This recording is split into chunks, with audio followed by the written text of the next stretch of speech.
then he actually. That's all good, boys. Wow. Too busy caught up in. Was like, didn't even hear my phone. I was just like, oh shit. Hello, Ty. How are you?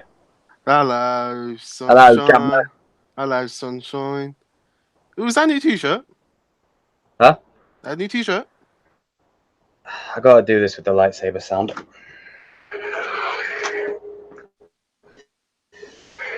See? There we go. Oh, nice one. Nice one. Very nice. Couldn't resist. I had to withdraw because the bloody table wouldn't take money, so I had to go to a cash machine at the venue and withdraw money. And there was a believe this, $1.99 charge. Whew. I mean, you know, This country. there's sauce, and then there's just charging someone like a house. You know what I mean? Boris has been charged for like 2 minutes, and bloody hell, cash machine charge you £1.99. This country, I tell you. Back in my, I get to say, back in my day. Yeah.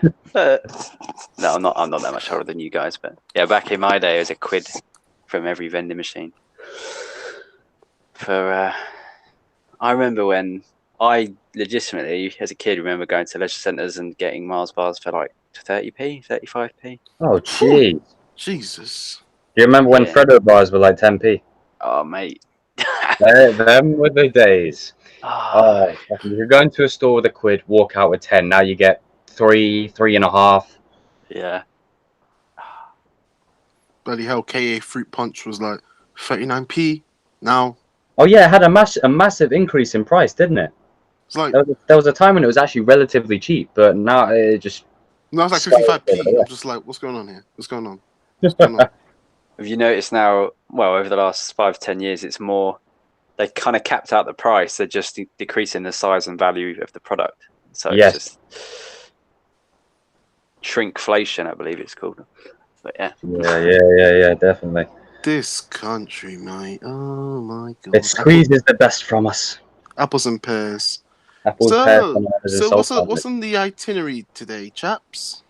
Well, as me and you were discussing earlier on, I think it's perfectly fine if we just discuss our little con trip and talk about. Oh, you know what? If you're getting the Star Wars t-shirts out, hang on, I got 2. Oh really? We're doing this. Hang on. Okay. This is gonna make me. This is a make or break moment for our friendship because I'm a very heavy Star Wars and if you don't live up to expectation, then you're gonna get got. He will strike you down. My new bed shifting about the gaff. Okay, so we have 2 options. I'll show you them. Summarize. There is a DJ Darth Vader. Okay, all right. You get ratings for that. Not bad. And also, I think you'll like this one from Primark. I got it. Oh, do you mind not showing your? Oh, please! You get your tits out all the time. Bloody hell, Jacob! Half the time it's used like Magic Mike on this channel. So. Well, we can use this as the pole instead of the lightsaber. Oh my goodness! Jacob Angel has been casted in Magic Knight 3, and name a bad remake, will you? And look at this one. Ooh, I like that. I like that. I mean, the Darth Vader DJ one is cool, but I like that one. It's got to be this one. We got all the OG guys here. We got Han, we got Yoda, got Chewie in the middle, we got Boba. You know what? Stick that one on. Hey, and I'm not gonna do it whilst the camera's on. Not like Jacob changes wherever he bloody pleases. I do. Hey, listen, I do whatever I want. I'm me, and people either like it or they don't, but they accept it. Now, thanks to Lewis, he did help ensure that I achieved this beauty at the con yesterday. Oh, that's beautiful. Mm-hmm. That is beautiful. I'm not sure why Tony's face isn't there on his Iron Man helmet, but it's cool either way. You know what Iron Man helmet we should have? That's fine. But it's all good. It's all good. It's all apples and pears in the gaff. Apples, pears, bananas, and sultanas. Indeed. Right, put that over there. Okay, so right, let's do the late introduction. Welcome back to this maybe final live stream of the Geek Talk Society for group purposes. I don't know. We're going to figure that out and maybe get back to you guys at a later point. But for the time being, enjoy the moment. I am Jacob. Ooh, I have a juicy intro, but go ahead, Jacob. No, carry on. You stole my thunder. Oh, considering this is the episode and the theme that it is, hey, you have to do this. What? In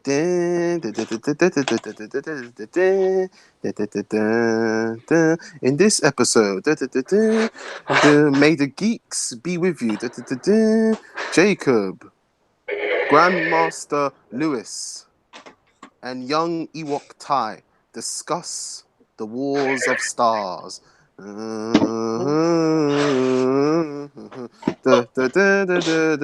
Please follow our descriptions, our socials.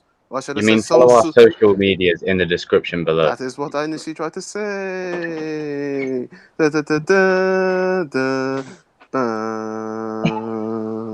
My goodness me. And then you see Destroyer just come in, just through the background. And I did not realize there is a a craziness going on in the chat right now. Let me just shout everyone out. Baba, hi, how are you? It's great to have you in the stream. You've been, and to you personally, I want to thank you from here for every single bit of support you've been giving the content lately and all the kind words you've been given. I really appreciate that. Sydney at Sydney, welcome, welcome, welcome. Ah, my boy, how are you, Mr. Franco? How you doing? Yeah. Is there anything that looks like Tye'ronn? Yeah, well, very true. Okay, so shall we get into this? Now, in terms of topics in discussion, I honest to God do not know what topics we can actually go on with. I will say me and Lewis can delve into our Comic-Con experience a little bit more. Hold on, you know, Ty, just entertain the people while I grab them. Right, shut up. You've done enough into this segment. Okay. Right. Oh, here we go again. Excuse me.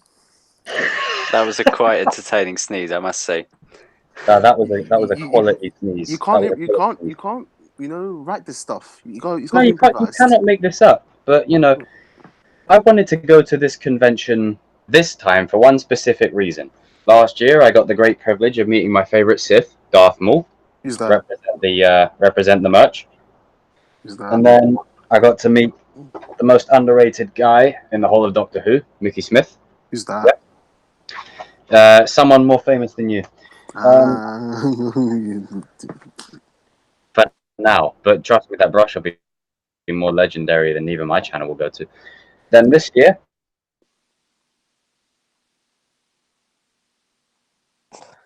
but then these two are highlights.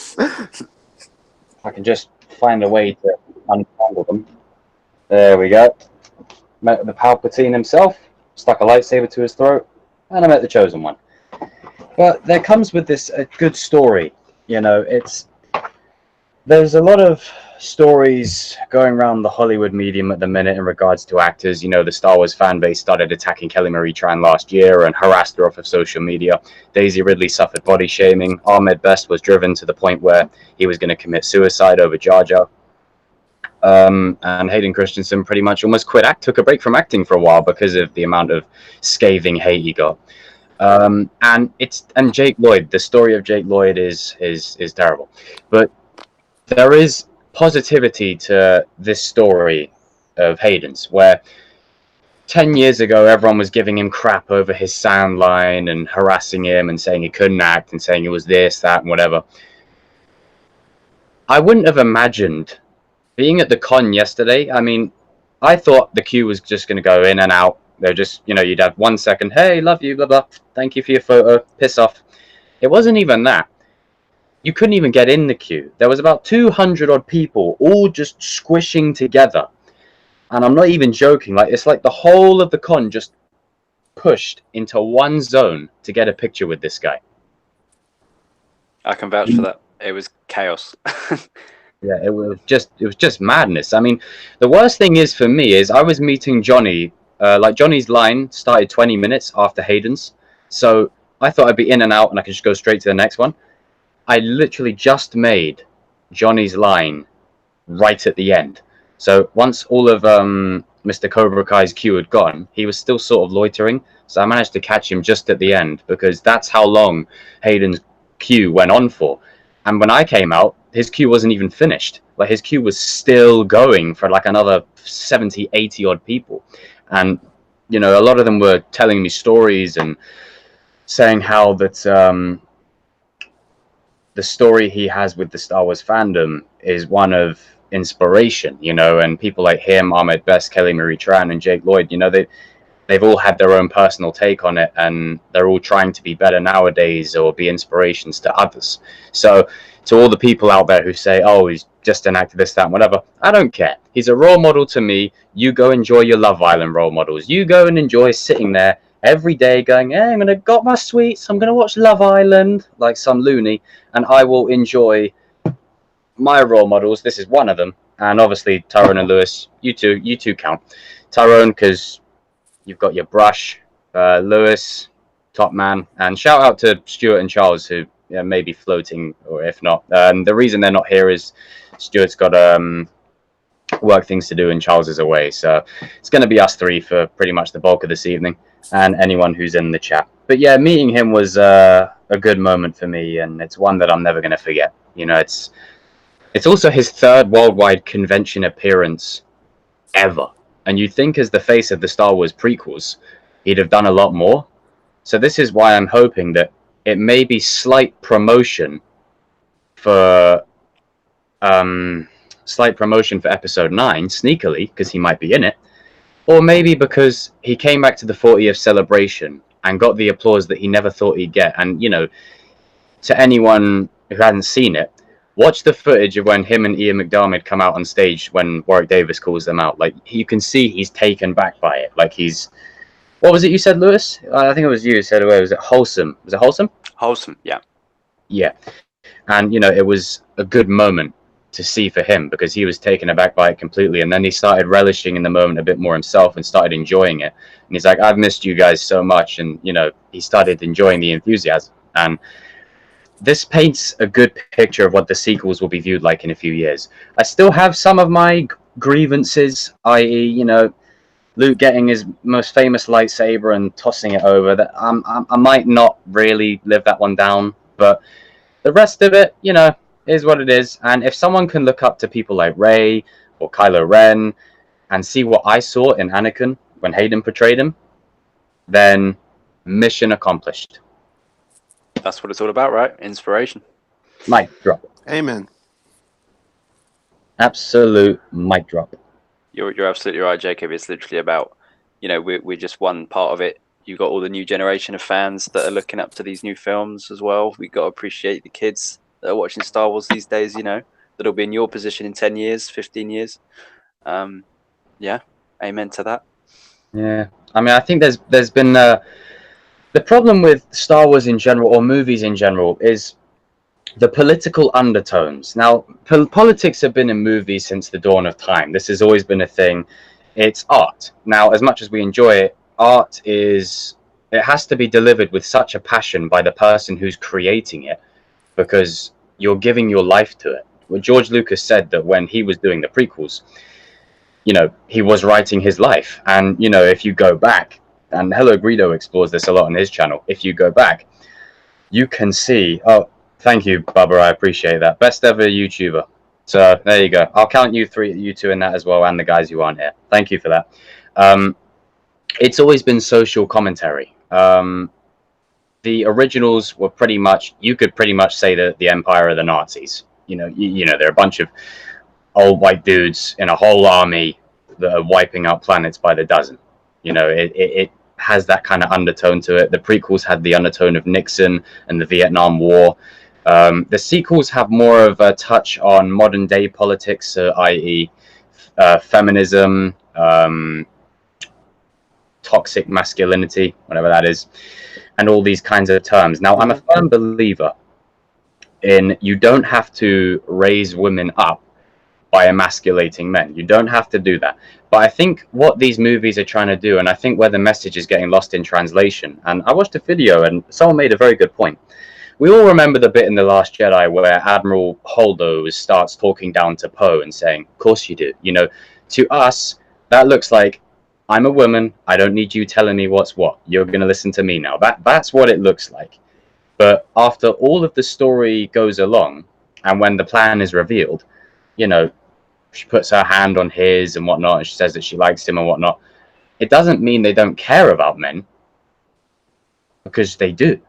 It's just that the story they're put in, I think the way people are perceiving it, and because it's unusual to what we've had before, it's a different take on society as such. And I've just seen a video pop up in my feed, like of someone losing their mind over Blade being Muslim or whatever. And the way I see it is, as long as I get a good film and the guy's put in a good performance and it's well done, then hey, howdy, hey, because you know, there's a lot of people don't understand that it's hard to make even one film. Like, you know, the scripting of one film is one thing, but you know, you've got to make sure your production's on point. You've got to make sure you have your assistant crews, your assistant directors, your producers, all the funding is in line down to petty cash.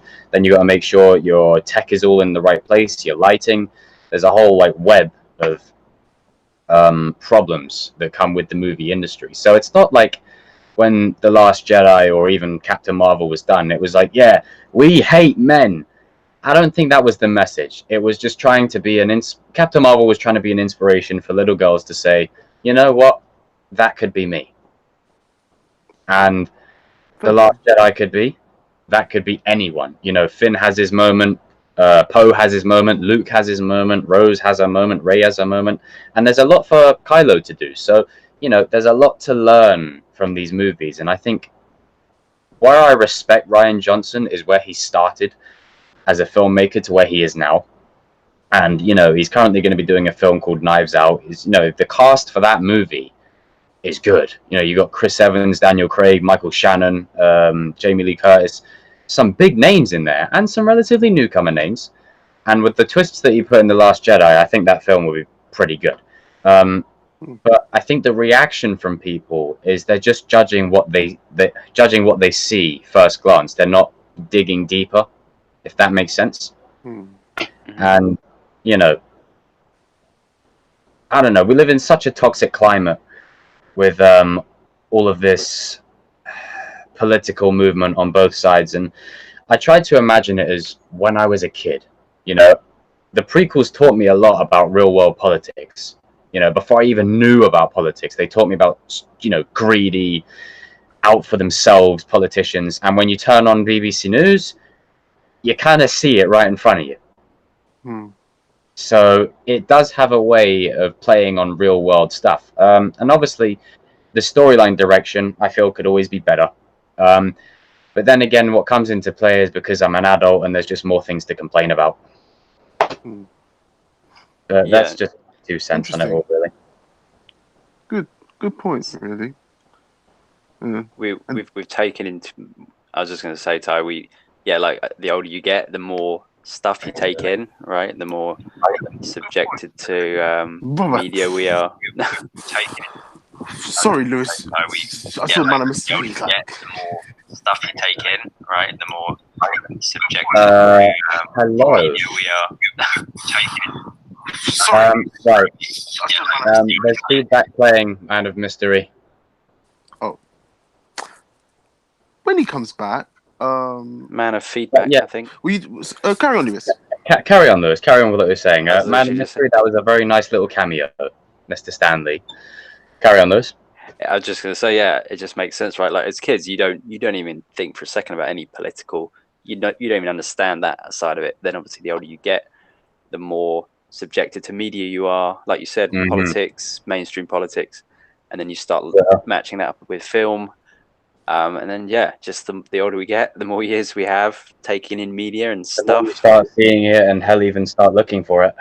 Yes, without even realizing you're looking for it, you know, and it just What I feel I need to address is that this is not a problem in this sense, but I just feel, you know, it's not even an issue, but it's just like it's just something that's come to my mind. So, to add on to both what you're saying, it's just kind of related. Like, why in movies and films and television, why are they just like even before, for example, the movie or the television has been released, why are they giving us so much information? For example, my good example right now is obviously Phase 4 Marvel did happen. They just announced recently that Valkyrie, the character, that Yeah. she is going to be gay. And look, I don't have a problem with that. That's not. But my issue is the film has not isn't the point of a film or a story just isn't that for us to let us know a bit more about the character and about who they are and what they're about? What my question is, why are you literally telling us this kind of key information to that character like 2 years, 1 year even before this film is released? Isn't that us for an audience as consumers for us to go to these stuff and look at that and say and learn about these characters? Because I don't like why are you giving us Completely this, agree. yeah, why are you giving us this information now? Like, okay, that's not a problem, but isn't for us that's for us to find out, and isn't that the point of a story? Is that not why you've made the thing? That's another thing to address. And yeah, to what you were saying as well, there was just that why is just all these stories just becoming so? Why is it becoming political now? Like, and another example is Doctor Who. Okay, we all know Jodie Whittaker is the new Doctor. Well, she has been the Doctor for a year now.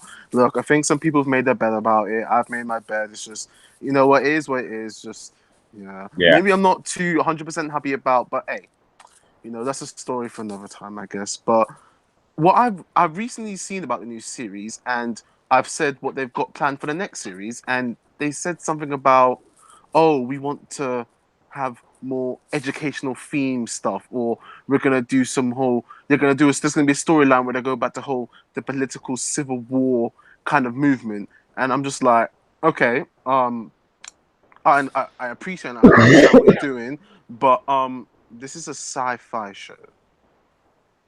Shouldn't the main themes and the main things you're exploring in sci-fi?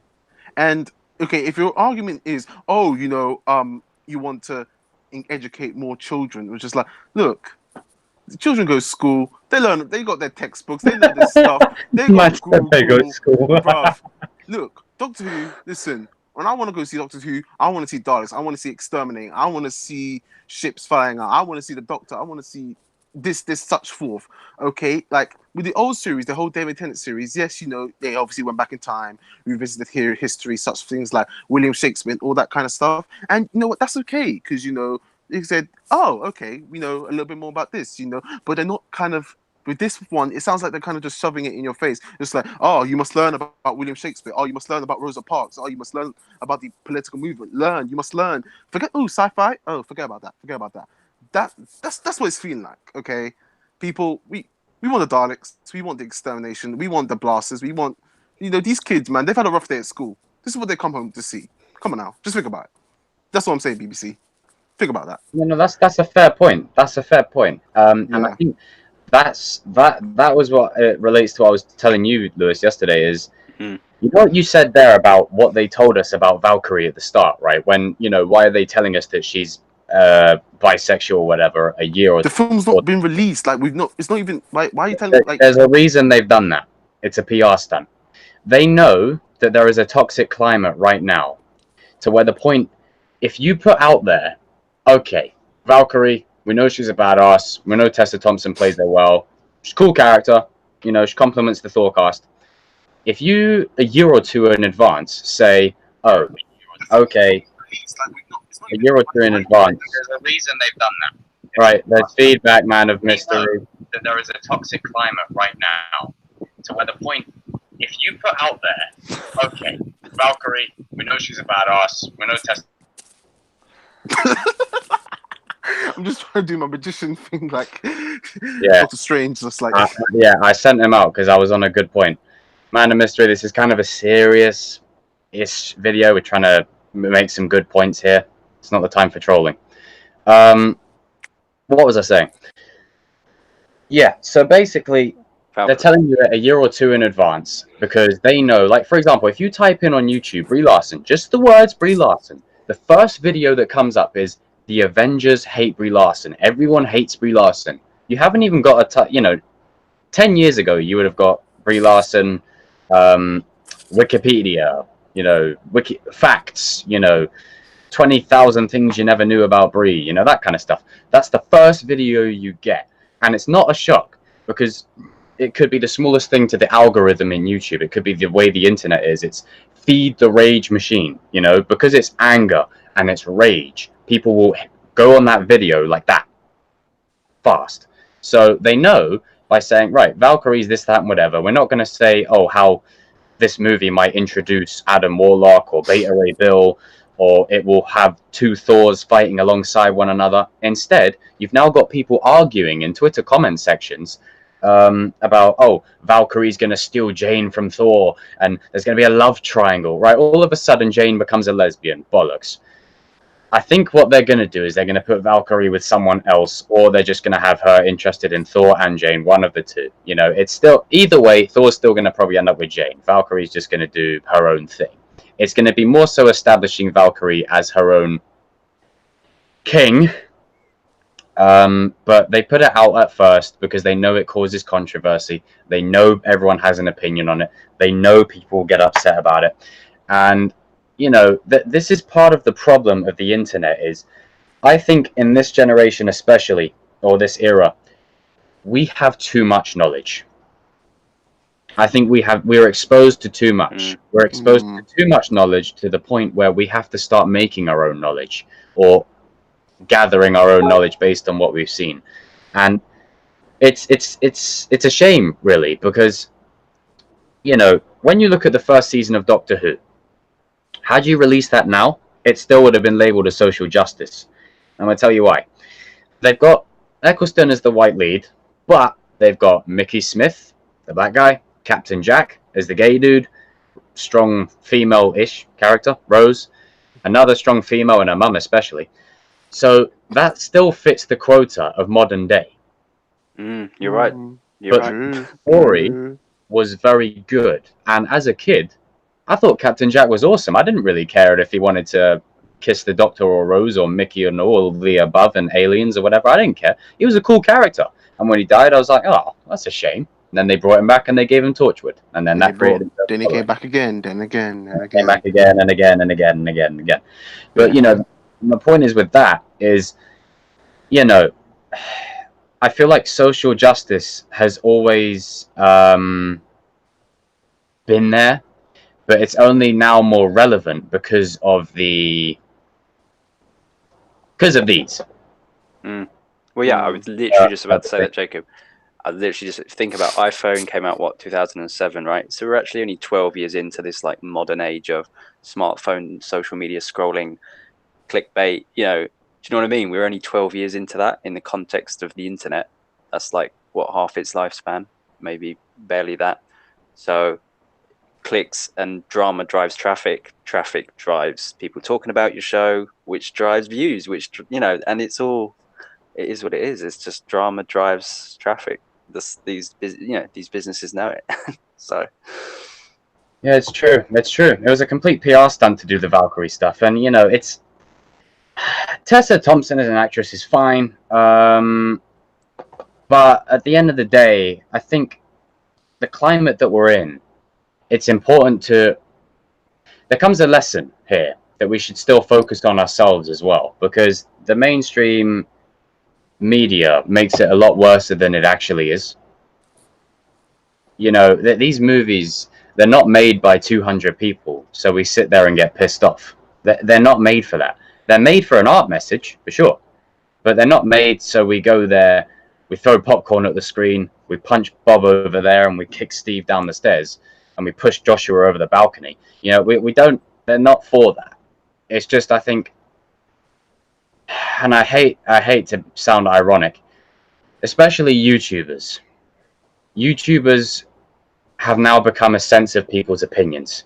Instead of people formulating their own opinion on a particular movie or a particular topic, they rush straight to the YouTuber to validate their own opinions. And I don't like that, because then that still means people are following people like sheep. And if you remember the old days of conversation, you know, you could kind of call us millennials, but you know, Lewis, you're definitely not a millennial. Me and Ty, we're part of that millennial bracket where neither group wants us. You know, we're the in-between sort of group, you know. In between us. Yeah, and we remember the time when if you wanted to play PlayStation with your friend, you'd go around your friend's house and you'd play it with them live. You wouldn't sit there with a headset, you know, you go and actually see them. Nowadays, I see kids that you've got like 5 kids from all over the place on Fortnite, you know, playing for like 6 hours. I'm just like, and you know, it's the world's all wired up now, and there's a less tendency to go outside and do things. You know, it's more about sit inside with a screen, and when you do that, you're exposed to a lot of over information, and you know, you have a lot more time on your hands to sit there and go, right, 100 things wrong with Star Wars, start smacking the keyboard.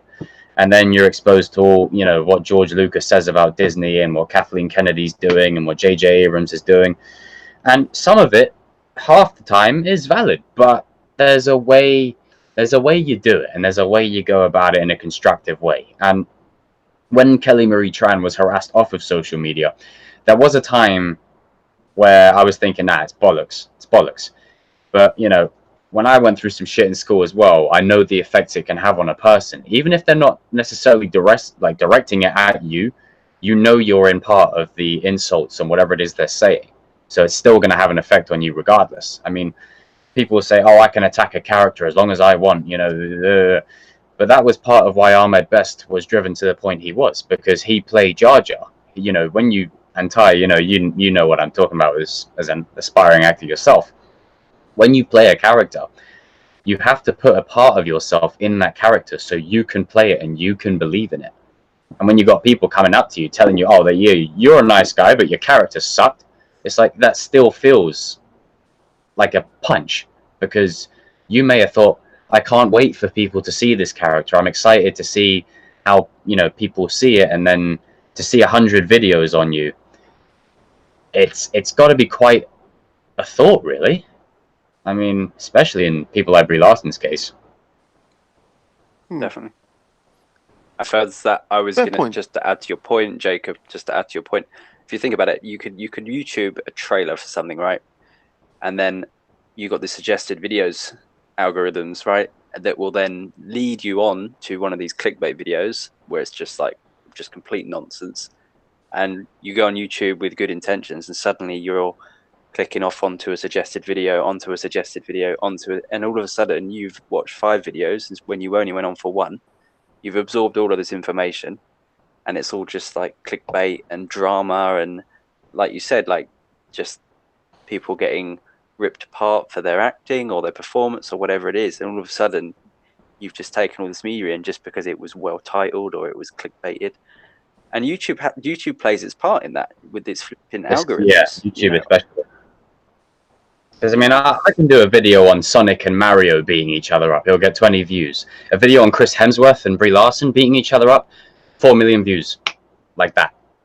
Instantly. And YouTube know that this is the case.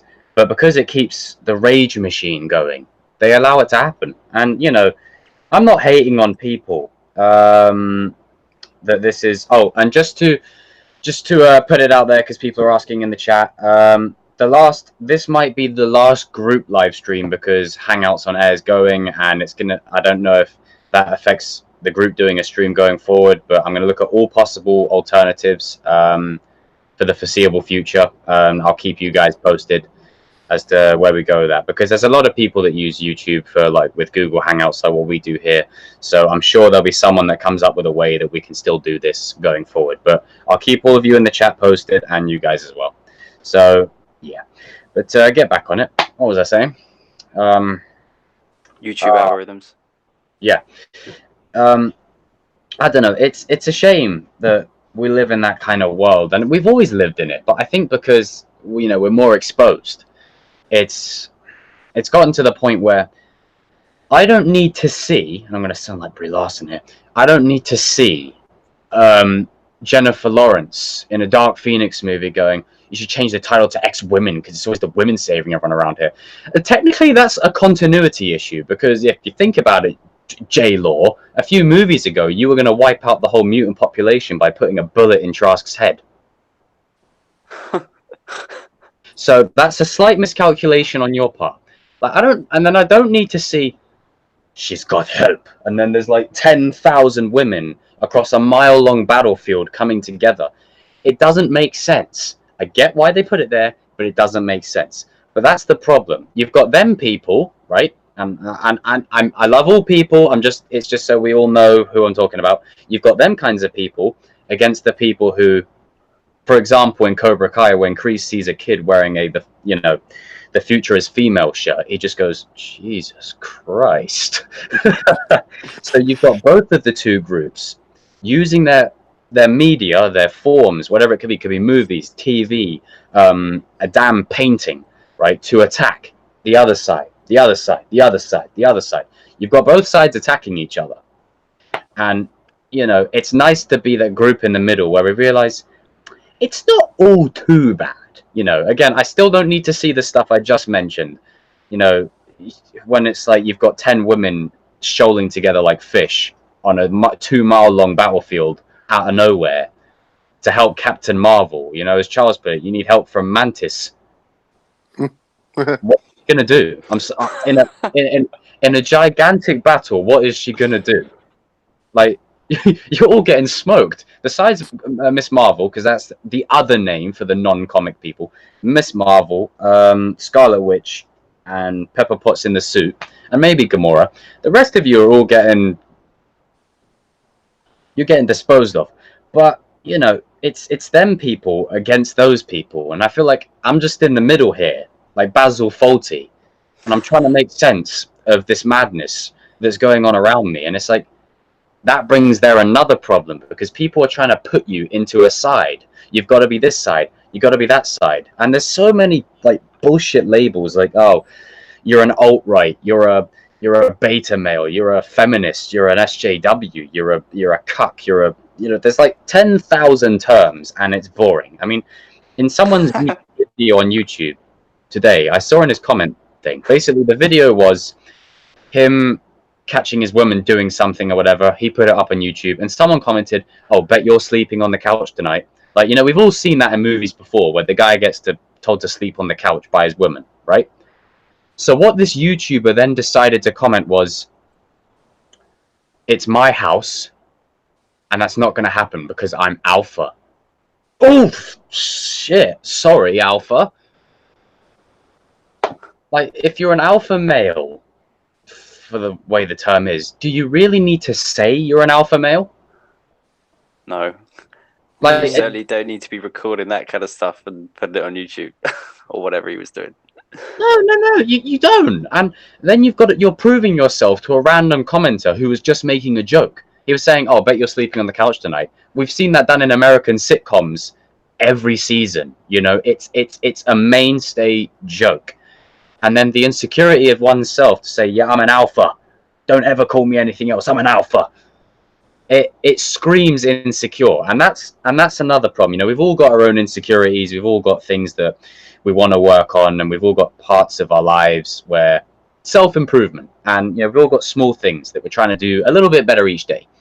What doesn't help is this divide between people, And Lewis, this is in part to you, because I would like to thank you. I would much rather follow you, who gets maybe 12 likes, and your post is about lighting and getting better sleep and feeling better about yourself, than some Kim Kardashian wannabe that gets 10,000 likes for flashing their ass, and the focus again, and 10,000 likes for flashing their ass and putting the same thing every post again and again and again and again. Like, I'd much rather see your stuff. Tye'ronn, I'd much rather see you holding a beer with a brush. It's interesting, it's different, which is why I post as much crazy stuff as I do, because I'm sick of people doing everything that everyone else does. Oh, see Kim Kardashian, oh, better get that arse pose, get it in there, that's it. Let me just make sure I extend it a little bit, puff out, make it look bigger than it actually is. We live in the age of pleasing, yeah. I was just going to say, Jacob, like, more power to you, and yeah, thanks for your comment on my content. It's like the stuff like it's the reality is the stuff that gets the clicks is the stuff that gets the clicks, right? Like you were saying earlier, it's that sheep mentality. Like the people that are big. Oh, says lol, that's all for clout. Shout out to you, bro. The people that are big, like it's human psychology, right? Like, yes, you know, the people that are trying to get the clicks and get the views for reasons only to get clicks and views, like they know what drives clicks and views, and yeah, it's that fear of missing out, it's that hive mentality, that sheep mentality, that what's big, you know, and yeah, better jump on that. Better jump on that. Yeah, and more power to you, mate, for doing this channel and doing your own content as well, because you know, you got when you're looking over your shoulder and you're seeing people getting hundreds of thousands of views for clickbait, and you're just, you know, grafting. It's more power to you, mate, for doing this kind of stuff. Yeah, I mean, oh no, Bubba, this isn't our last live stream. This just might be the last group one. But as I said, I'm going to try and work out a way to keep us all in the group live streams going forward. But onto it, like that's the thing, is it all relates. This is all relevant to the main topic that we started with, amongst YouTube or amongst the hate machine. It's all connected. The internet has warped humanity into thinking that way, and it's also done by what we see on TV. I mean, I'm a Celebrity is cool. Britain's Got Talent's all right, but there's shows like The Only Way is Essex, Made in Chelsea, Love Island, and if you like them shows, that's fine. You can like what you like. I like Attack of the Clones. Hate me all you want. Don't care. You know, like what you like. But there's certain themes in that show that relate to what people are nowadays, where there's a reason why it's so popular. They like seeing John sleep with David, then sleep with Sue, then sleep with Mary, and go, because you know, it feeds their own validation of what they want to do in their own life. And it scares me to think that, you know, everyone's so afraid of breaking out of that shell, and I see it all the time. You know, it's there's so many people that come into the shop I work that do the same thing again and again and again. For example, the main one. Glad it's Friday. Oh my god, that comment. I had a pound for every time I heard that comment. One more time. And the other one is, oh, it's too hot today. Oh, it's too cold today. Well, what fucking weather do you want, bitch? Like, what can we do? I laugh. You just actually did say that to the customer. Like, you just turned on, just like, so what? Well, no, I can't say it, because otherwise I get sacked. But you know, but the way I do it is, it's just like, oh, thanks, Bubba, I appreciate that. You know, they go, oh, it's so cold today, I'm shivering. Well, you said you were really hot yesterday, but all right. But then I say to him, it's just like, yeah, bacon out there, innit? Grab a nice pole. Oh, Jacob, get with the trend. Do the ball cup challenge. All right, listen. Even if I did follow that trend, there is no way in hell I'm gonna hit. I'll bloody kick the bottle. My flexibility ratio is just like. You ever see two old guys having a fight? They lift the walking stick up. They pop a muscle in their back. It's like, bloody try and do it, and I'll end up kicking the table instead of the bottle. That scene from that Disney movie. What was it? With the house. Oh, yeah. Yeah, that's what I was. Yeah. What I meant. Like, the opening to that movie was so depressing. I mean, crap. Damn, this is a Disney movie. I'm just like, oh. But you know what? It gave kids some truth. You know, that not everything's all sunshine and rainbows. You know? There's some, and even the whole thing with the baby, I was just like, damn, you doing that? Man of Mystery says, I've seen two old guys fight in a pub I worked at. One of them moved the chair away while the other one was about to sit. Okay, I'm liking this. Where's this going? Keep it typing. Come on. I'm liking this. One of them moved the chair while the other one was about to sit. Is there any more to the story, or is it? Oh, Bubba says, so this is clickbait because you said this was your last live stream. No. Well, all right. If it's clickbait, it's clickbait. But at least with us, you get raw, 100%. You know, we speak from there. We speak from there. You know, regardless if people like it or not, we speak from there. Yeah. So now I'm getting confused by everyone in the chat. Okay. Just to say, people, remember to help out the little guy. Okay, so Man of Mystery says technically it is clickbait. Well, I've never said clickbait is wrong. I'm talking. This is the problem. This is what I was saying about that hive mentality. People following the rage machine. I said the rage machine. This isn't the last live stream, people. This is the last. You reminded me of Thing from Room. Tell me what's so. I did not hit her. I did not hit her. It's not true. It's bullshit. I did not hit her. I did not. No, Man of Mystery. This isn't the final episode. Like, we're still going to do group videos going forward. I just mean, like, us, with you guys in the bottom, as a live stream. We've only done 4 of these. So, basically, right. It's the last Hangouts live stream. We'll say that. Yeah. So, I'll still be doing videos, and how I may still be live streaming myself. But any group video or any video with these guys you see in will be pre-recorded. So, it won't be like this. That's what I mean to all the people in the chat. Hopefully that cleared it up. I'll probably find out in 2 seconds. But, there'll still be group content anyway. Just not where you can interact with us live like this. You'll just interact with me. Unless we find another solution. And we shall. Yeah, we will. Swiftly moving on. Yeah, 2 old guys fighting. That's going to be me and Tye'ronn in 8 years when he starts cussing me out again. Who said I stopped? Yeah, you want to start again? I'm open. Yeah, drink your water. Drink your water. Yeah. It's actually diluted blackcurrant. It's bitch boy water. That's what it is. Yeah. Bring a bitch boy tap. Ooh, lightsaber. Ooh.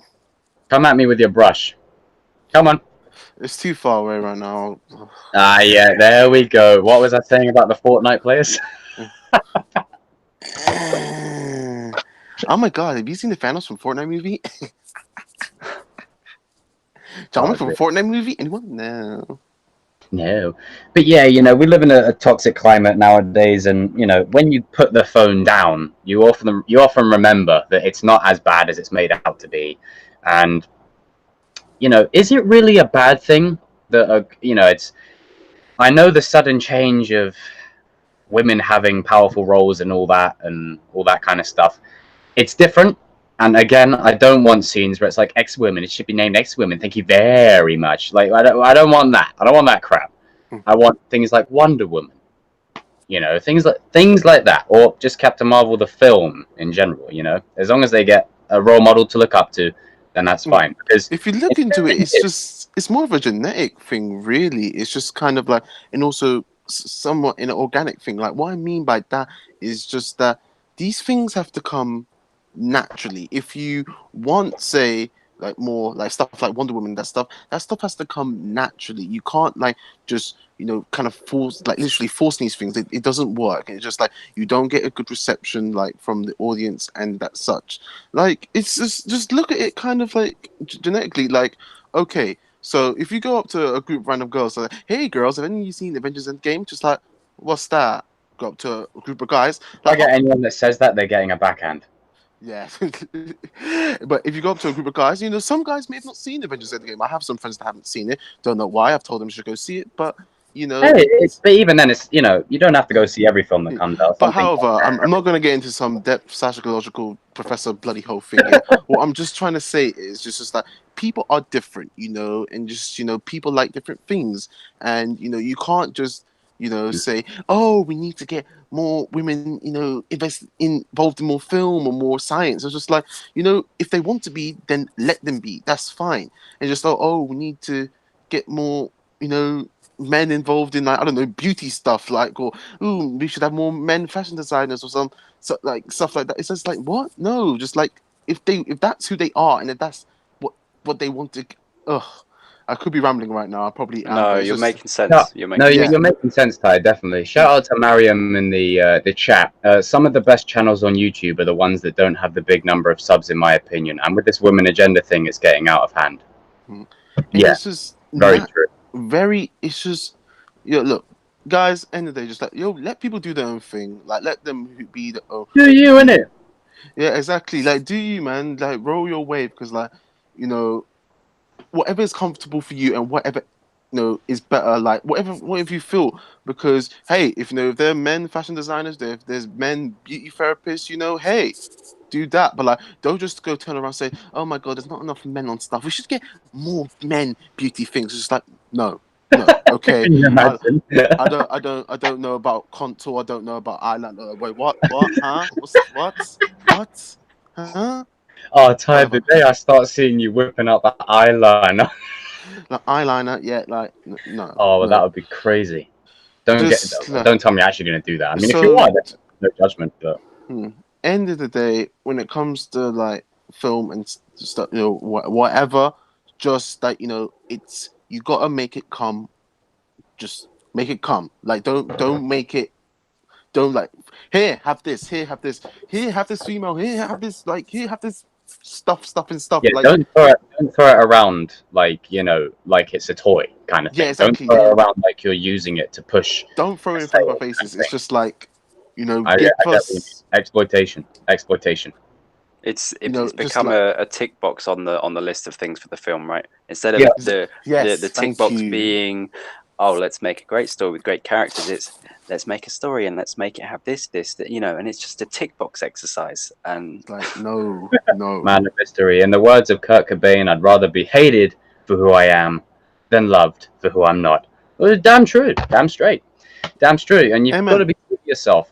But we do live in that stage, and I think me and Stuart were talking about it the other day, and we were basically saying in both agreement, and mostly Stuart's point. He was saying that, and you can correct me on this, Stuart, but I think this is what you were trying to get at, is we want it to come naturally, but the thing is, the film industry hasn't really evolved since it started. It's been mostly the similar kind of things in different genres. So I think them forcing it may prove good in the long run. It means we're going to go through an awkward 5 or 10 years, right? So let's dial it back to when it first started, like 2010 onwards. We'll just say then. Within about maybe another 5 or 8 years, this will eventually pass. And when there's a character that's gay, or when there's a character that's this, that, and whatever, we'll just be like, oh, okay, I hope we get a good film. That's where we'll get to.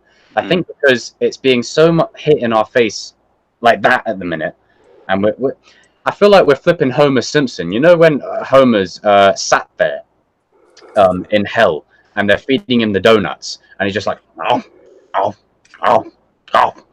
That's what I feel it's like for us. We're being told to just sit there and just take it in. But, there is some good that can come to this in the long run. I always think that as long as someone gets to see a hero that they can look up to, then I'm happy. Because, Tye'ronn, for you, for example, someone would say that you'd look up to Black Panther.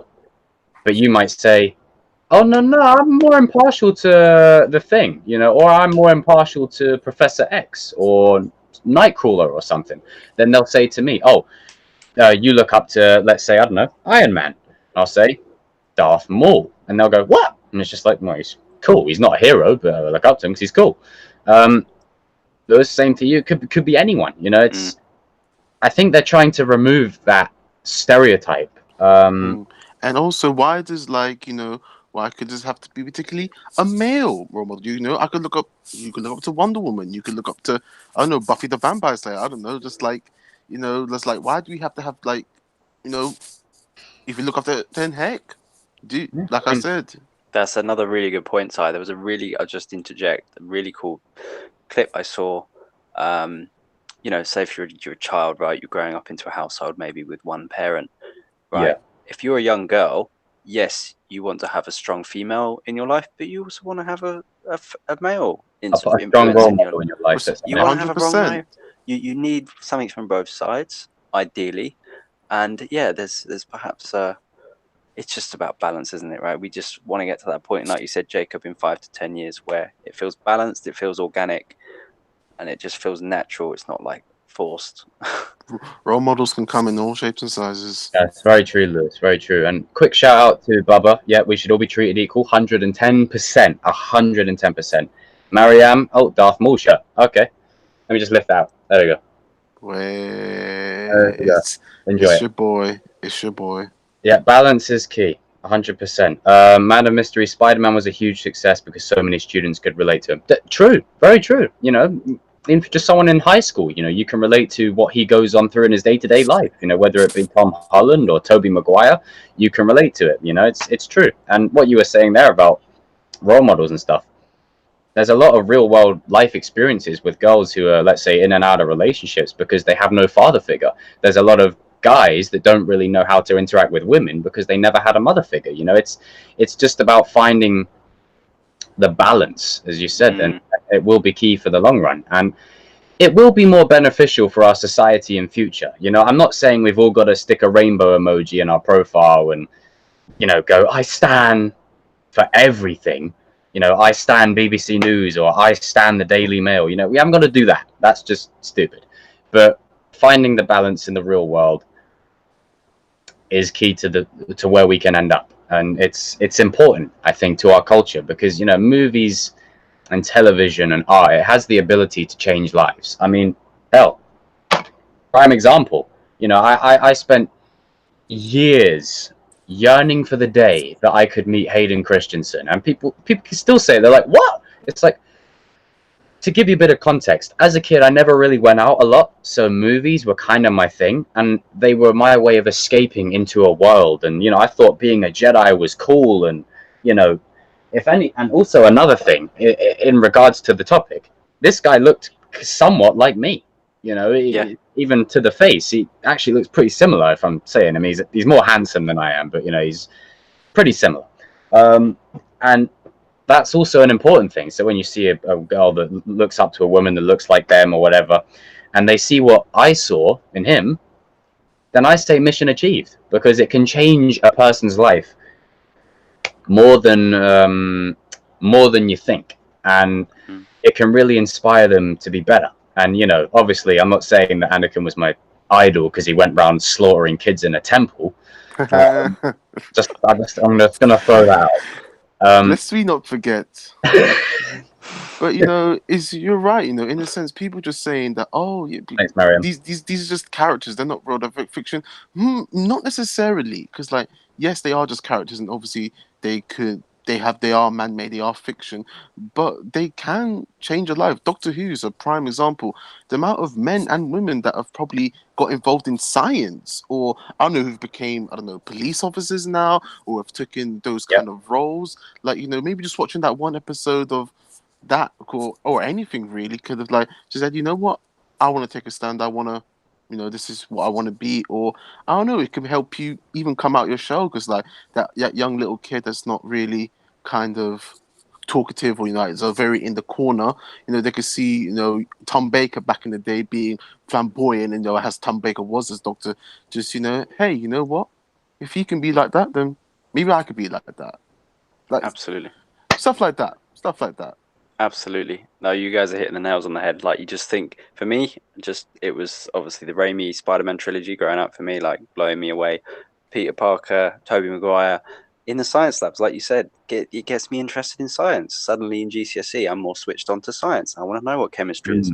I want to know what physics, you know, I want to know, like, this, I've seen this film, and it's fascinating, like, all this crazy chemistry, and now suddenly I'm switched on more in school. So it changes lives. It really does have an effect.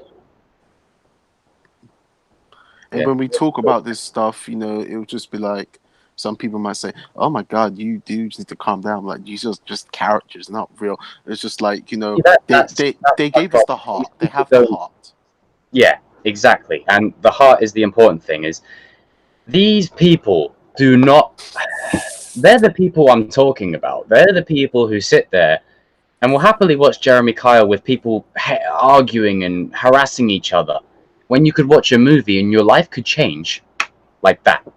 I mean, in Cobra Kai, new season, Ty, I don't know if you remember this. Anyone who hasn't watched Cobra Kai, go and watch it. And okay, hang on, let me just check the chat real quick. Mariam says he does look similar to you. Baba says my favorite type of movies are scary movies. Fair play. They are an experience and a half. And says, is he my twin? Am I related to him? Unfortunately, I'm not related to him, but I feel that in some way I am a little bit. Man of mystery. Even real people can influence science. Bill Nye made science interesting and fun.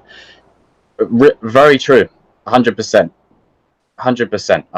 I mean, just that scene of like Iron Man in his first film when he's tinkering with the tech. Like, I'll pop in headphones with that music, and it'll just make me want to start messing with like toys and start unscrewing mechanics. It was that kind of stuff. In a cave with a box of scraps.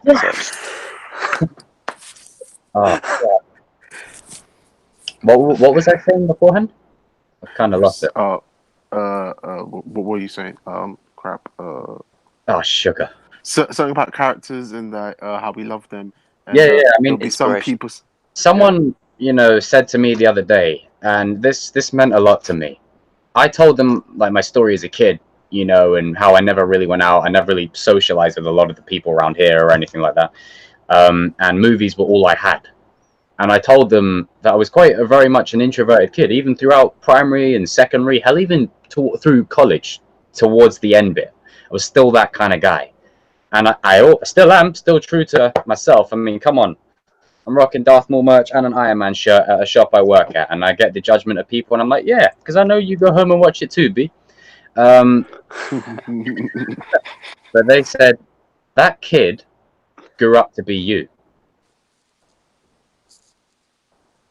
And in part to what I'm doing at the minute, I'm working there. It's not the greatest thing in the world, but it keeps the cash flow coming in. I'm working on ways to get into the industry outside of it. I'm running a YouTube channel with my friends, and I'm trying to make little steps to ensure that when I leave this world one day, I leave it a little bit brighter than when I found it. And I know 20 years of age, long lifetime ahead of me. Sure, but at least I'm making small steps right now to ensure I don't just leave this place as another person. I leave a legacy. I leave something to inspire other people to make the world a little bit better too. Because what you do will pass on to other people. It could be a little thing, helping someone with a bit of money at the shop. Then someone will see that, and 2 weeks later they'll be reminded of that, and they'll think, well, you put the change away, mate. I'll get you a Whopper today. Give me a double Whopper. Yeah. It's the little things. And like you, Lewis, at the con, before I withdrew the cash from the machine, right, I really wanted this Endgame poster. He just casually just whipped out the money right in front of me and just gave it to the guy for me. I was just like, it's... And that kind of stuff is... It sticks. Yeah, it's what I like drawn to me, because it leads for a better life. And Proper Jeremy, hello, welcome to the chat, sir. It's good to see you. And Man of Mystery says, too many people in the world just want to get by. And yeah, that's it. That's the whole problem, is people are just making it through the day, and no one's really got any life goal, so to speak. Where's the fun? I ask. Yeah. I mean, that deep level of thinking, Jacob, like, that's really inspiring, and that's ultimately like what I want to get into on my channel. Yeah, you're right. Like, leaving the world in a better place when you confront your own mortality and accept that, wow, I'm not going to be here one day. Actually, I do want to be remembered, and I want to be remembered in a certain way. Yeah, it like changes your whole perspective on life, and yeah, you make some really awesome points. True that. It's important. I think that's pretty much. I've got a video titled "What Is My Endgame," and there's a lot of longevity to what I want to do. This Please don't go out like Tony. Like, have a nice calming. Hey, listen. If a mad Titan rolls up to this planet, I'll be attacking him like Cap, and I'll be attacking him like Thor in Infinity War, and I'll be going out like Endgame. Don't worry with Tony, it's cool. Mix it all three. I don't want to go to your funeral by a river. I can't swim. Like, I'll be in the back with like. Well, I can't pass you the shield like Cap passed Falcon the shield, because I'd be dead. So, so I'll pass you a brush. I'll pass you a brush. Man of Mystery says, I've got to sleep now, guys. Another great episode. Much love, bro. Before I go, is he gonna do something? And Bubba says, thanks, Geek Talk Society. You're welcome. Hooray! Oh, damn, I don't have anything Darth Maul. You don't have anything Darth Maul? Well, you know the solution then. get something Darth Maul, and my camera just went out of focus. Focus. You know, I cannot believe the photographer cut the part of the picture where I had this in the picture with me and Hayden Christensen, man. I was like, damn it. Well, it was just such a little thing, you know. Proper Jeremy says, got to go back to making videos in a sec. Good to see you here. RIP Hangouts. Yeah, man, Hangouts is gonna go, and it sucks. It We're really not going does. anywhere though. You stay right here on this channel. Going nowhere. But hopefully, someone comes up with a solution or an alternative for YouTubing in future for this, because it's too popular on YouTube right now, like this, for it to go. It's really too popular. But yeah, Proper Jeremy, keep up with your channel. Anyone who sees this video, make sure you go and hit the subscription bell and subscription and notification bell on his profile. And yeah, go check him out. See you later, Proper Jeremy. And yeah, Bubba, I love Spider-Man too. But yeah, I think that's the important message of it is, you know, it's like the other day, right, when me and Tye'ronn were talking about Power Rangers, and I've still got to put our reaction to the trailer up, Ty, is we were talking about Power Rangers, and yeah, you know, you think a bunch of dudes going, it's morphin' time! You know, it is cringe. Bella's been clicked. Oh, I'll see you later, Proper Jeremy. Keep it up too, bro. Keep it up, man. I'll be keeping an eye on your page. It's a bit cringe, you know. When a bunch of dudes are gonna go and fight in real life, they're not gonna go, it's morphin' time, because by the time that happens, someone's just gonna knock them in the face with a crowbar. But at the same time, it's fun. It's a bit of cheese. I mean, maybe, and also it's kind of saying to you, say, hey, don't take life so serious. Yeah, you know, life's too short. Just laugh a little. Yeah. It brings a lot of life lessons to it, like, oh, you know, be kind to other people and respecting others. You know, that's why I love movies and TV shows the way I do, because there's a lot of positive messages that I still carry on in my life now. Spider-Man 2, great movie. One of the lines was, sometimes we have to be steady and give up the thing we want the most, even our dreams. My dream is to be an actor, but to get there, there's got to be an alternative way. I put it in the groundwork, and I'm still working on that. Then there's another one where it's commencement in the first film, where Norman says to him, you know, commencement, the end of something, the start of something else. My laptop went all over the place, and I lost a lot of stuff. The end of something, the start of something else. You know, it's the quotes can really stick with you, you know, and you see it like at the con we saw yesterday. I mean, there were people. There was a person. Who was the cosplayer? It was. Can't remember. But I think at the con where we met you, Lewis. You know, in Doctor Who, there's that episode with the clockwork robots, like the ones that are ticking and they're under the bed and they're trying to. Yeah. I had some. They look like some Victorian. They got some hairs. They got the robots there. Yeah, and they were only in one episode. They've only ever been in one episode, and 2 people were cosplaying as them. Wow. So it's a testament that the littlest thing you do can have the biggest impact. Absolutely. There are quotes from films that I still remember, and you're right, it changes your life. There's like one little thing a character says in a film. Again, like it impacts you. Like my favorite quote from a film is from Saw 2, right? And I'm not even a big fan of the film, yet there's a quote in that film that is my favorite quote in a film. It's crazy. Beautiful. That's a beautiful. With you, Jacob, you made me think about when you said Spider-Man. You're making me think about the Spider-Man 3. It's like, yes, the movie. You know what? Heck, Spider-Man 3, love it. I'll watch it again. Popcorn movie, love it. It's in my heart. You know, is it the best out of all of them? No, but what I'm getting at is that that bit to the end with Sandman having his I know when you're gonna do confrontation with Peter.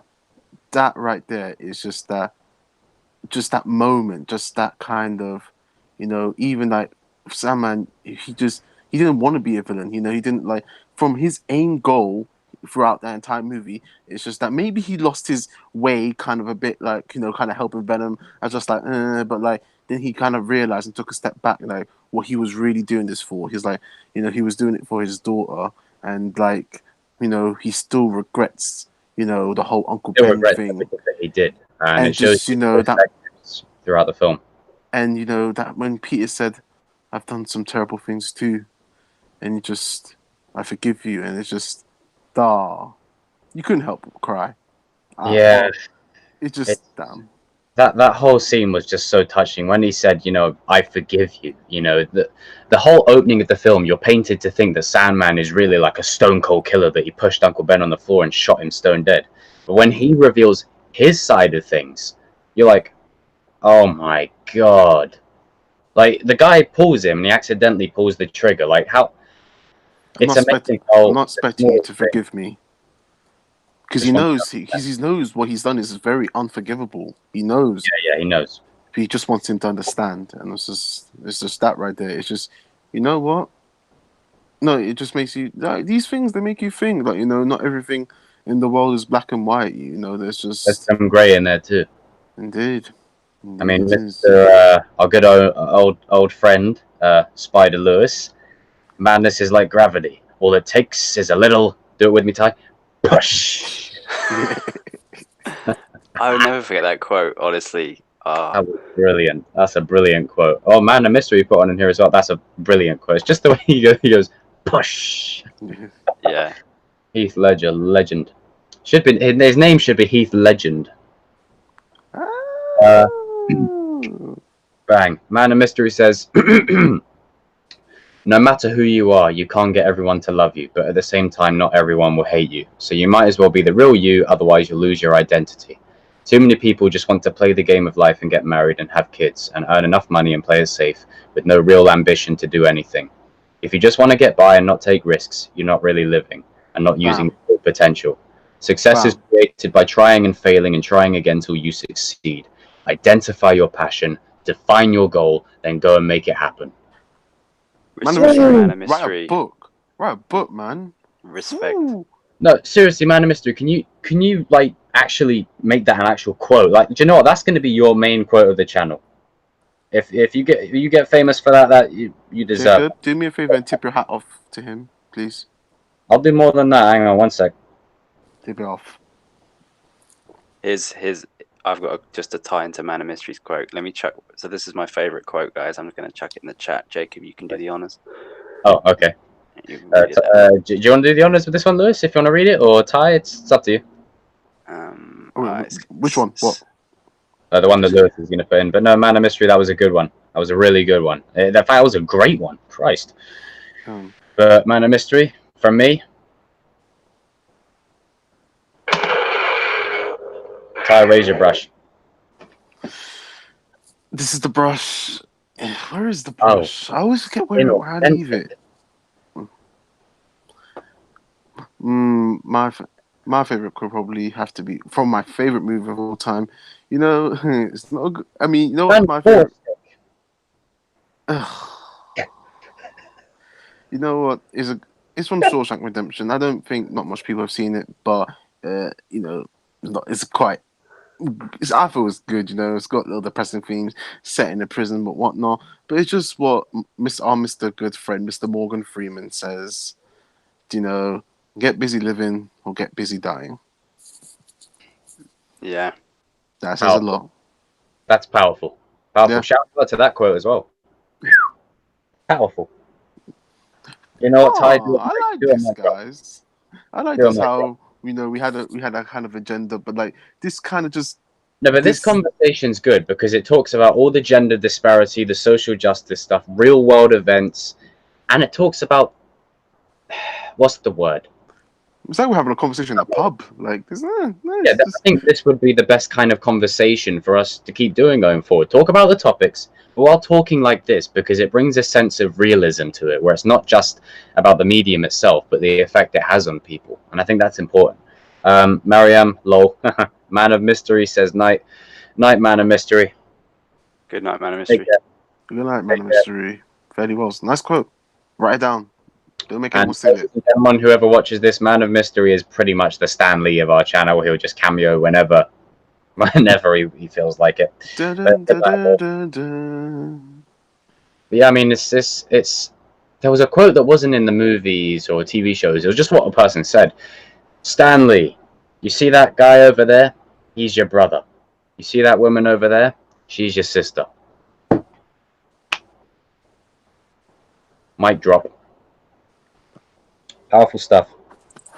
I mean, just a love of entertainment. I mean, look at what we built. You know, I mean, our friendship stayed strong, Ty, after all this time, and we met Lewis at the con. You know, through spider stuff. You know, it's true how powerful it is. Ty, you want to do the honors and read this one? Wait, guys. Oh. No, it's a big quote. I need to add the rest of it. You carry on for a sec. All right, okay. All right, Ty. Emergency backup plan. Get the brush. Sorry. Taking a journey. Oh, it wasn't that far away. Oh. Yeah, rest in peace, Stanley, Miriam. Agreed. Agreed. Go on, Ty. Get your brush ready. We'll have our duel here. Come on. Come at me, bitch. Come on. And this isn't like the lightsabers of today where they're made cheap they break upon impact. This is an old... do the lightsaber noise again. That sounds like, you know, the kind of thing when our videos come up, because, like, you know, when the start of our videos and the Geek Talk Society thing comes up, I'm just like, that sounds a lot like that.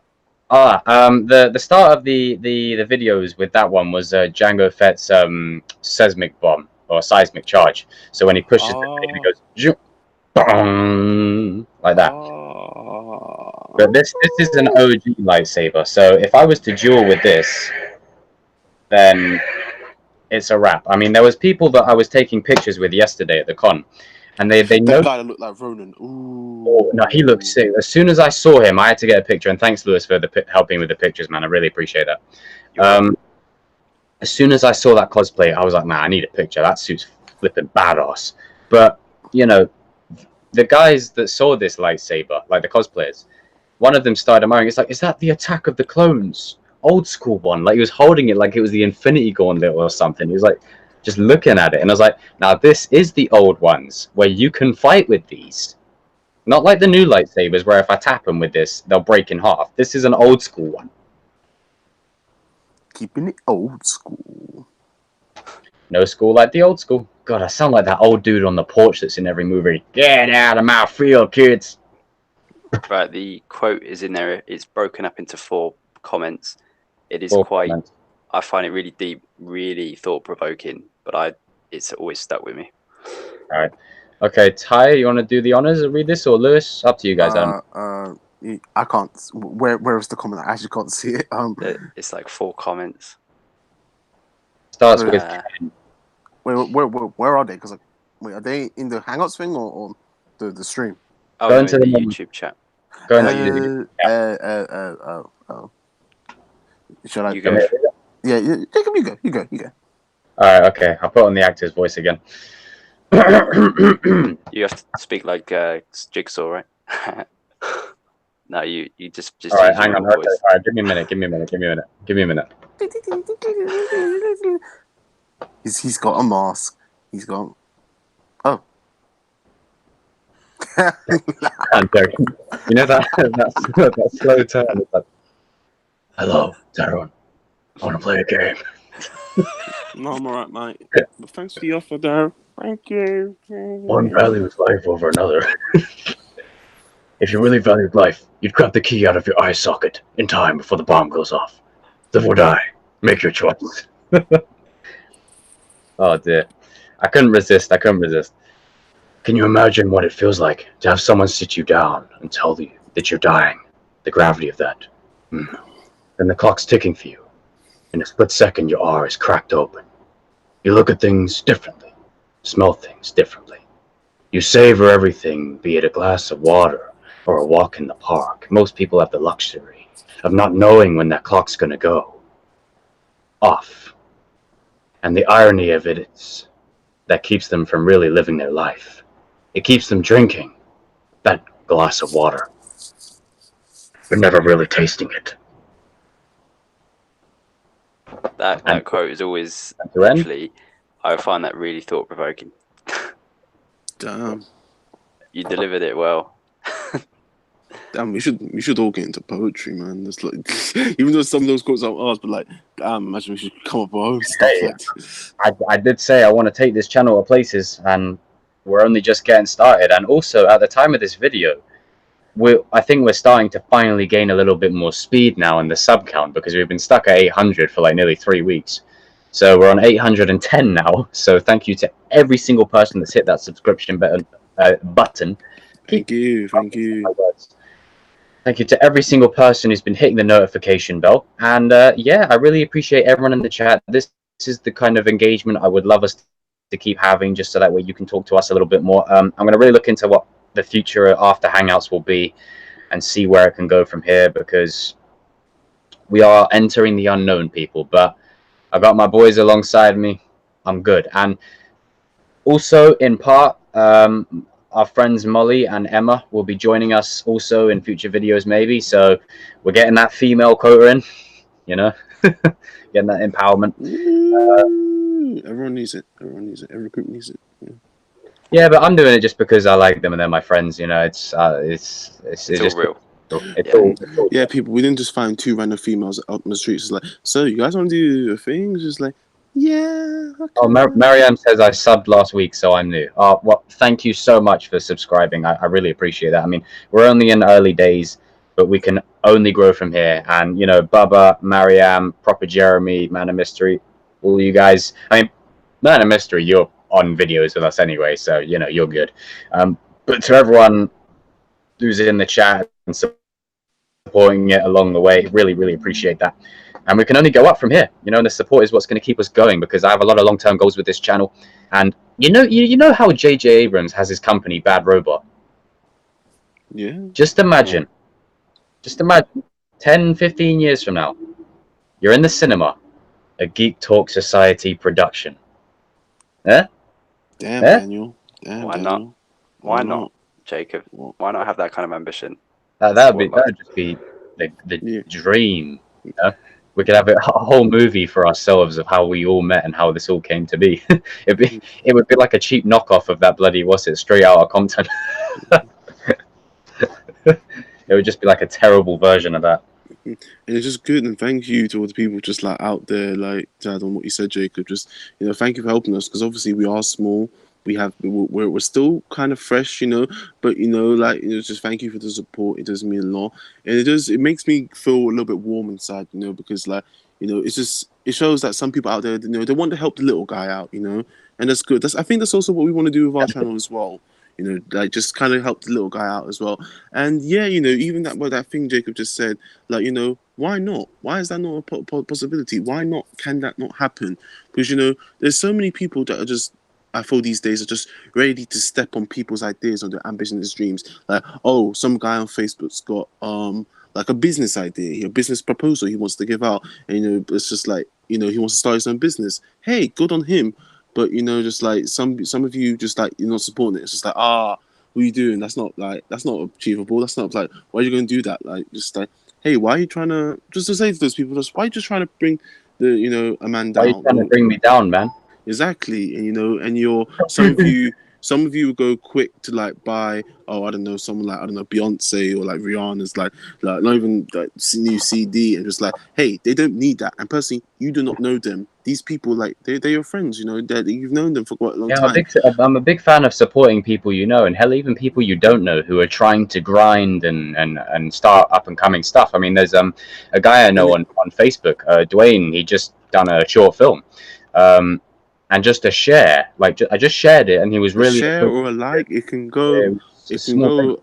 You never know. It can go 1,000 miles. So it's just, obviously, you know, a wee little rant, but you know, heck, you know, just to say. But also, I will go back to saying, you know, thank you to everyone just out there who is supporting, and just, you know, it does mean a lot, you know, and just yeah, gives a. Things have been put into perspective a little bit. You know what I mean? There's a lot of things that in real world really are important, you know. And absolutely.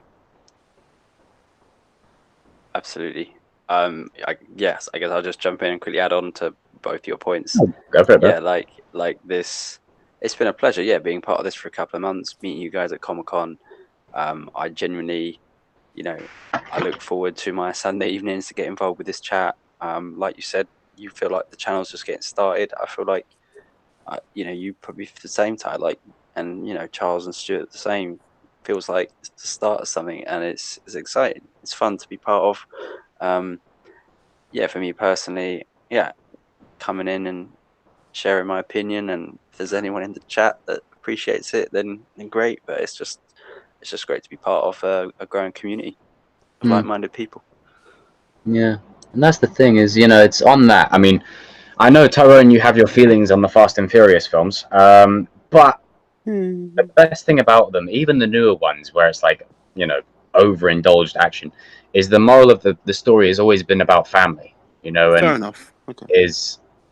yeah, I mean, the action's a bit much and it's a bit unbelievable at points. Stunt work could do a bit of me, but hey, go ahead.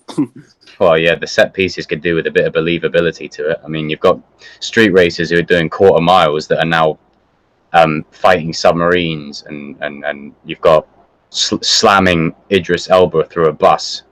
When those cars fell out that plane, physics basically they should have gone straight down. Well, the funny thing is they actually did shoot that scene for real.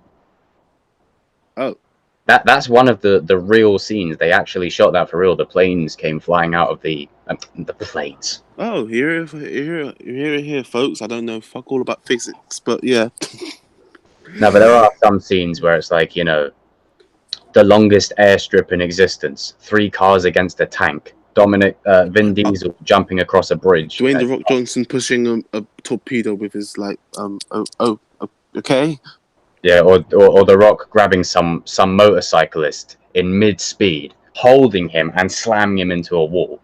I mean, you know, but the story of family's always been a good one, and you know, I'm thankful to Stuart for telling me this. Is, you know, I've always wanted to.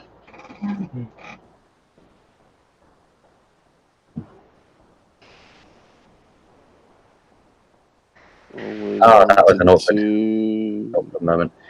I've always wanted to be the center of gravity where people gravitate towards a collective family, you know? And that's why I do this channel. I mean, Mariam says, how long have you all known each other for? We've known Lewis for a couple of months. Feels like forever. Back to the con, but it feels like as I said to him yesterday, it feels like we've known you for a while now. And you know, you accompanied me at the con yesterday with my mum, and I appreciate that. Oh, I enjoyed it, mate. Just to add on to that, I can vouch for Jacob. Anyone new to the channel, Jacob is the real deal. He's passionate. He puts in a lot of hours for this channel. This channel is all heart.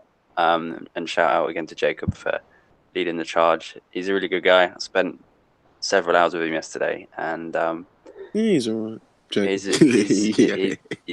Feelings mutual. Feelings mutual. But honestly, mate, it was a pleasure to get to know you more personally yesterday. Yeah, that was the best thing about it. It was just a really cool experience. So, yeah, couple of months. Yeah, like you said, it's been a couple of months, but it felt like years. You know, it's felt longer. Really has. I mean, it was nice to get to know you on a more personable level. You know, because the first time we met, you know, it was at the con, and you're in your spider suit, and we didn't really get to talk.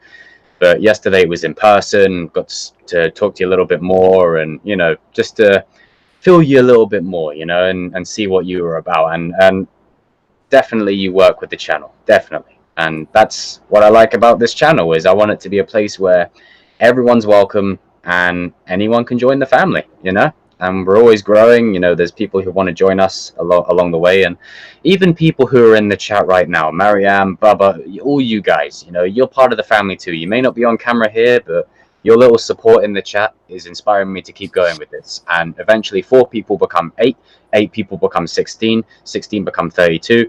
It's a lot of growth. And Baba says, I'm glad you are a YouTuber, Geek Talk Society. All right, Baba, you can call me Jacob if you want to. That's cool. You know, it's if it makes it easier for you, Jacob, Lewis, Tye'ronn. You know, don't worry. You can call me Jacob. It's cool. What's up? But yeah, we've known Lewis for a couple of months, and it's felt like forever now. But that's good. That's a good thing. And yesterday, being in a positive environment was good, and it was a good bonding experience and all that. Tye'ronn, I've known you since college. So to all the people in the chat, I've known Tye'ronn since college, and I've never looked back. I'm stuck with him now, and he's stuck with me. It's just how it is. Do you know what we are? We are the 80s movies, buddy cop movies, where you've got one black dude and one white dude just going on a crazy adventure. Like that's what this is. we're them dudes in the cars who can't get the car started while we're trying to shoot down some like gang members. Yeah, and then we were just arguing about, so like, okay, so I get in the driver's seat. No, I'm driving. They're like, no, I'm driving. It's like, no, I always drive. You're fine. I'm driving this time. You drove last time. All right, I'm driving. Turn left. I'm going right. And then one of us ends up in the back seat, and it's just like, probably me, just like, Yeah, or when we're chatting up women, he's like, "Yeah, you learned that from me," and it's like, "You learned the whole trade from me. What are you talking?" That's the kind of stuff that we do. We're literally like arguing, squabbling brothers. It's always like arguing in a funny way where people can sit there and laugh about it, and that's the good thing. And Mariam says, "Ah, so sweet. I love the comment." And okay, Jacob. Yeah, so like, if you go back into the video, the first ever live stream that I've got on the channel, so any live streams I leave up on the channel. The Spider-Man live stream, I've got to do something to that and then I'll re-upload it. But all the live streams will stay on the channel, and you can call me Jacob from now on. That's cool. Call me whatever you want, as long as you stay supporting the channel. I'm cool. I wasn't talking to you. And you see, viewers, you have it right. Proof of what I just said a minute ago. I swear to God, I'm going to stick that brush up your ass. For all time. If you go back into our first ever live stream, we had every single member of the original crew and Lewis as well, where we all mentioned some positive things about one another, and we spoke about our journeys and everything. So make sure you go and check that video out on the channel in regards to us and our stories. But yeah, I've known Tye'ronn since college. I've known Stuart since school. I met Charles at college through Tye'ronn and my friend Harry.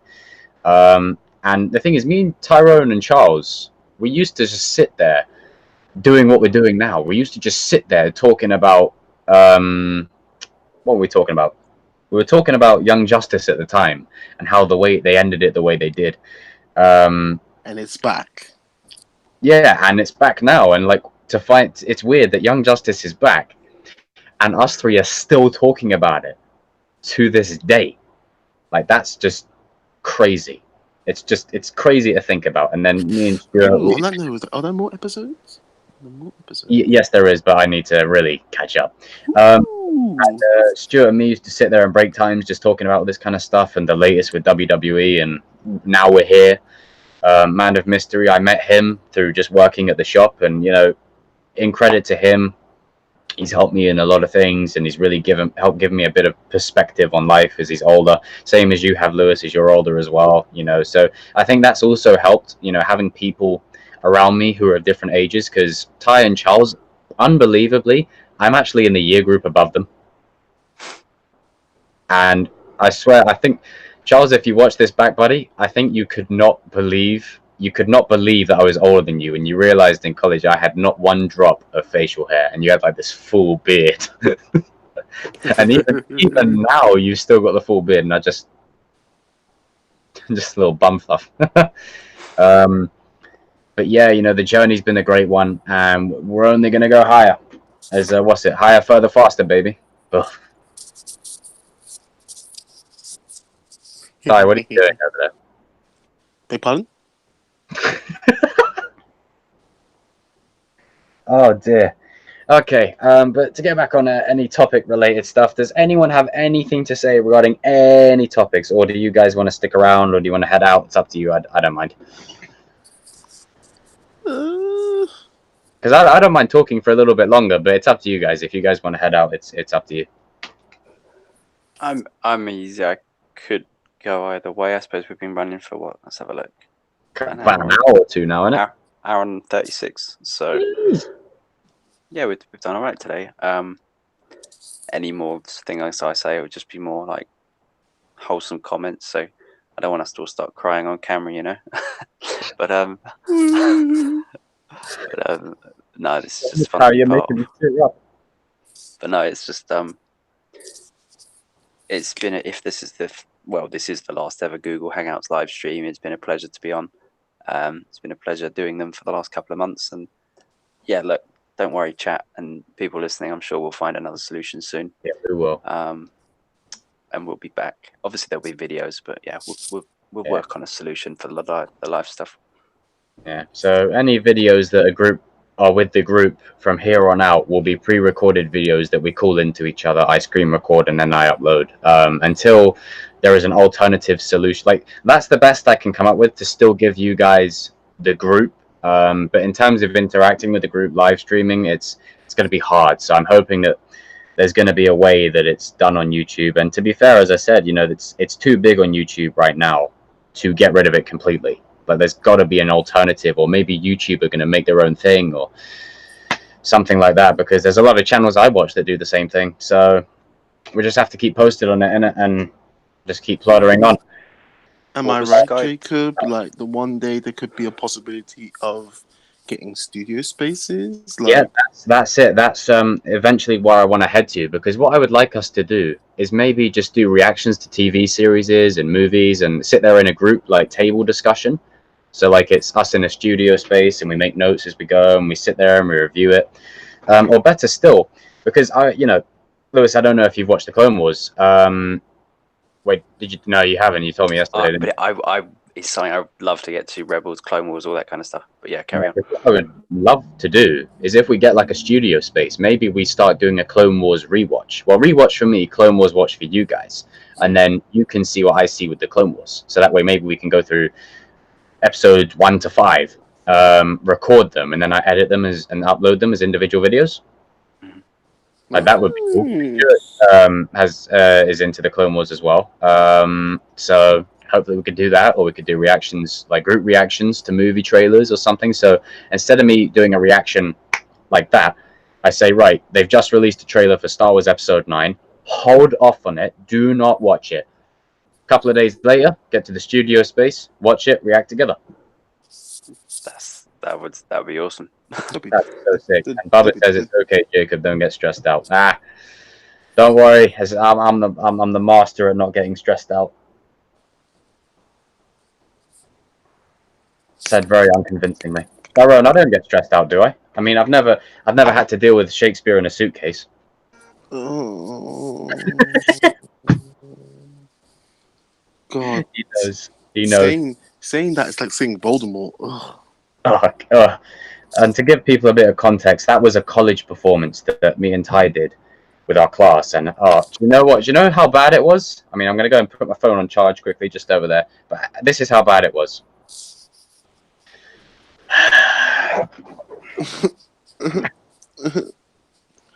Just why? It was just god awful. It was just god awful, and I hope I never have to do it again.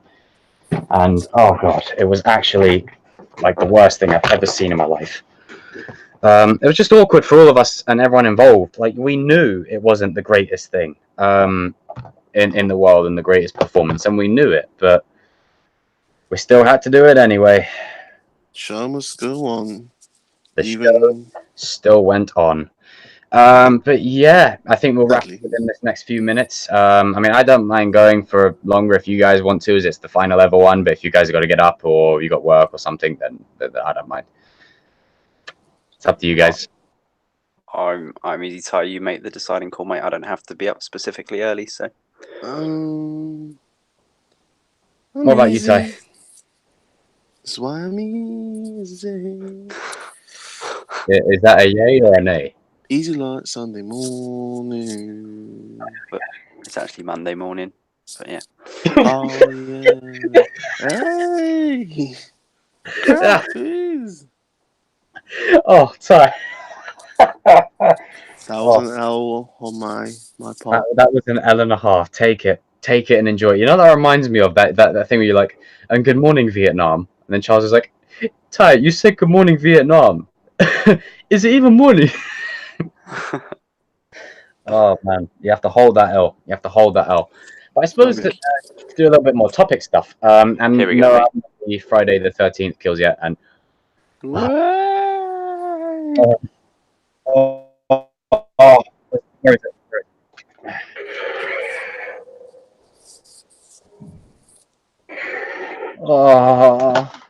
fact that you have Anakin Skywalker wielding lightning in that game, I mean, oh my god. I brought them over out of shop, figuring like, yeah, if we needed something, I could bring. I mean, I'm just sat here with my Lego merch and my Lego games. I'll just quickly bring in. Shout out to Lego Star Wars. Shout out to the OG. The OG. Oh, whilst we're Star Wars, correct me if I'm wrong, but was there no panel this year for at Comic-Con for Star Wars, or was there? I don't remember seeing anything, or just no, there wasn't. But I think what they'll do is they'll release one more trailer at Disney's D23, so that'll be the final trailer really. And to be honest, I hope that's it, because I do not want any more trailers. That first trailer is enough to get me to buy a ticket, and I hope the Palpatine thing isn't a complete dodge, and I hope we actually get to see Sheev, you know, in all of his glory, doing whatever he does best. And maybe one more trailer just for a bit of story detail, and then that would be it. I'd be happy. Interesting question for you both. What would you like to see in this one that we did not get in the previous one, in The Last Jedi?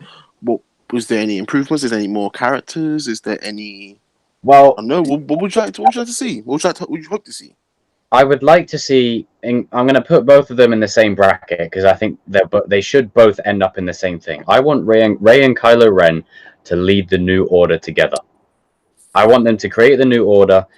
It's going to probably be called Skywalker. It's probably going to be the name of the New Order. Skywalker is the idea, because people are like, oh, I want to see Kylo die. Go all Captain with his ship. It's like, that makes no sense. That makes no sense to what they've been going for with this trilogy and with everything before it. Anakin went that way.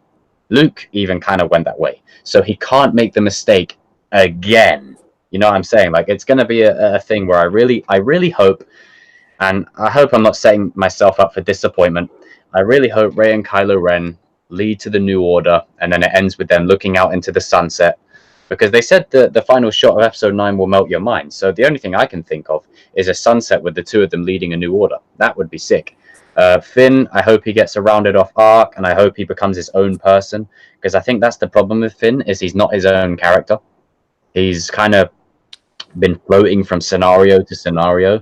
Great. With this one, he might have more of a direction, and it'd be good to see a bit more of Poe, and actually finally get to see Poe pilot the Falcon. Like, how can you have the best pilot in the sequel trilogy not pilot the Falcon?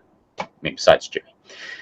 Lando's back, cool. I just hope he doesn't turn around to Finn and say, yo, I'm your father. Here's the thing. I respect what you say about Poe and the Millennium Falcon thing, Jacob, but it's just like, this is how I see. It's just like, for example, with different topic, but it's still obviously all relevant. You know, James Bond and the whole 007 whole thing. Thank you, Mario.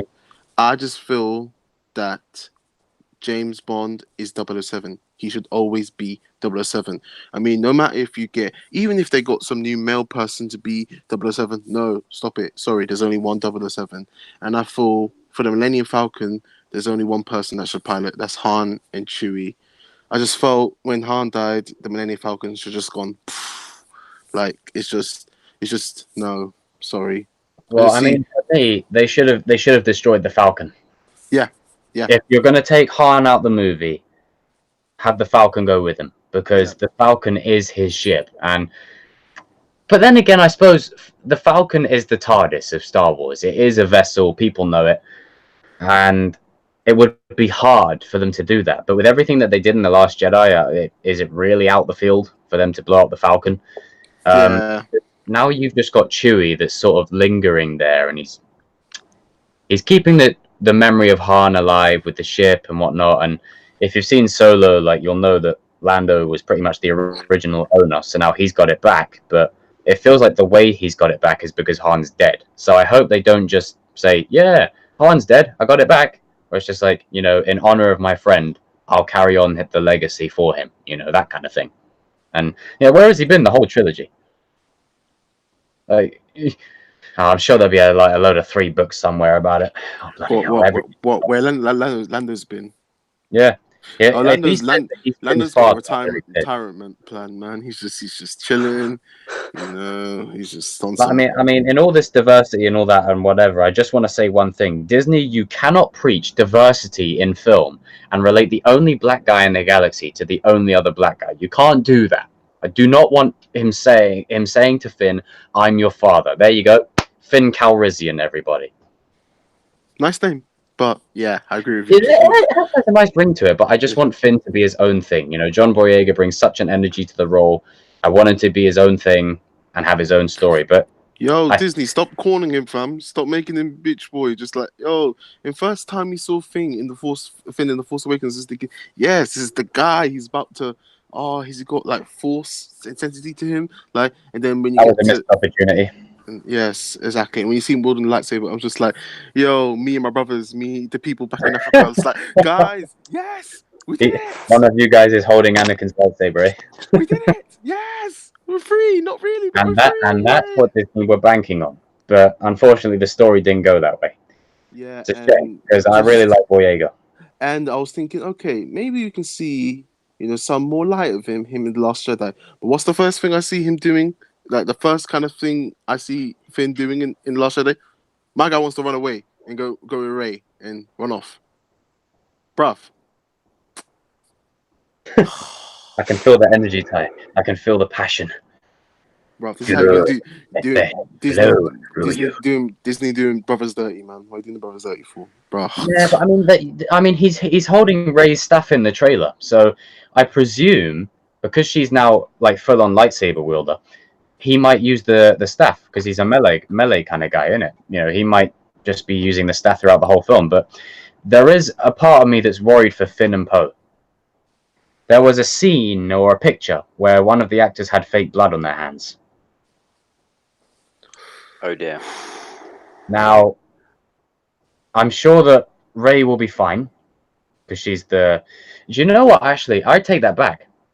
They could pull a fast one. In order for Kylo Ren's redemption, Rey might die. She might be what the Force sacrifice. Yeah, exactly. She might be what the Force created to bring him back to the light.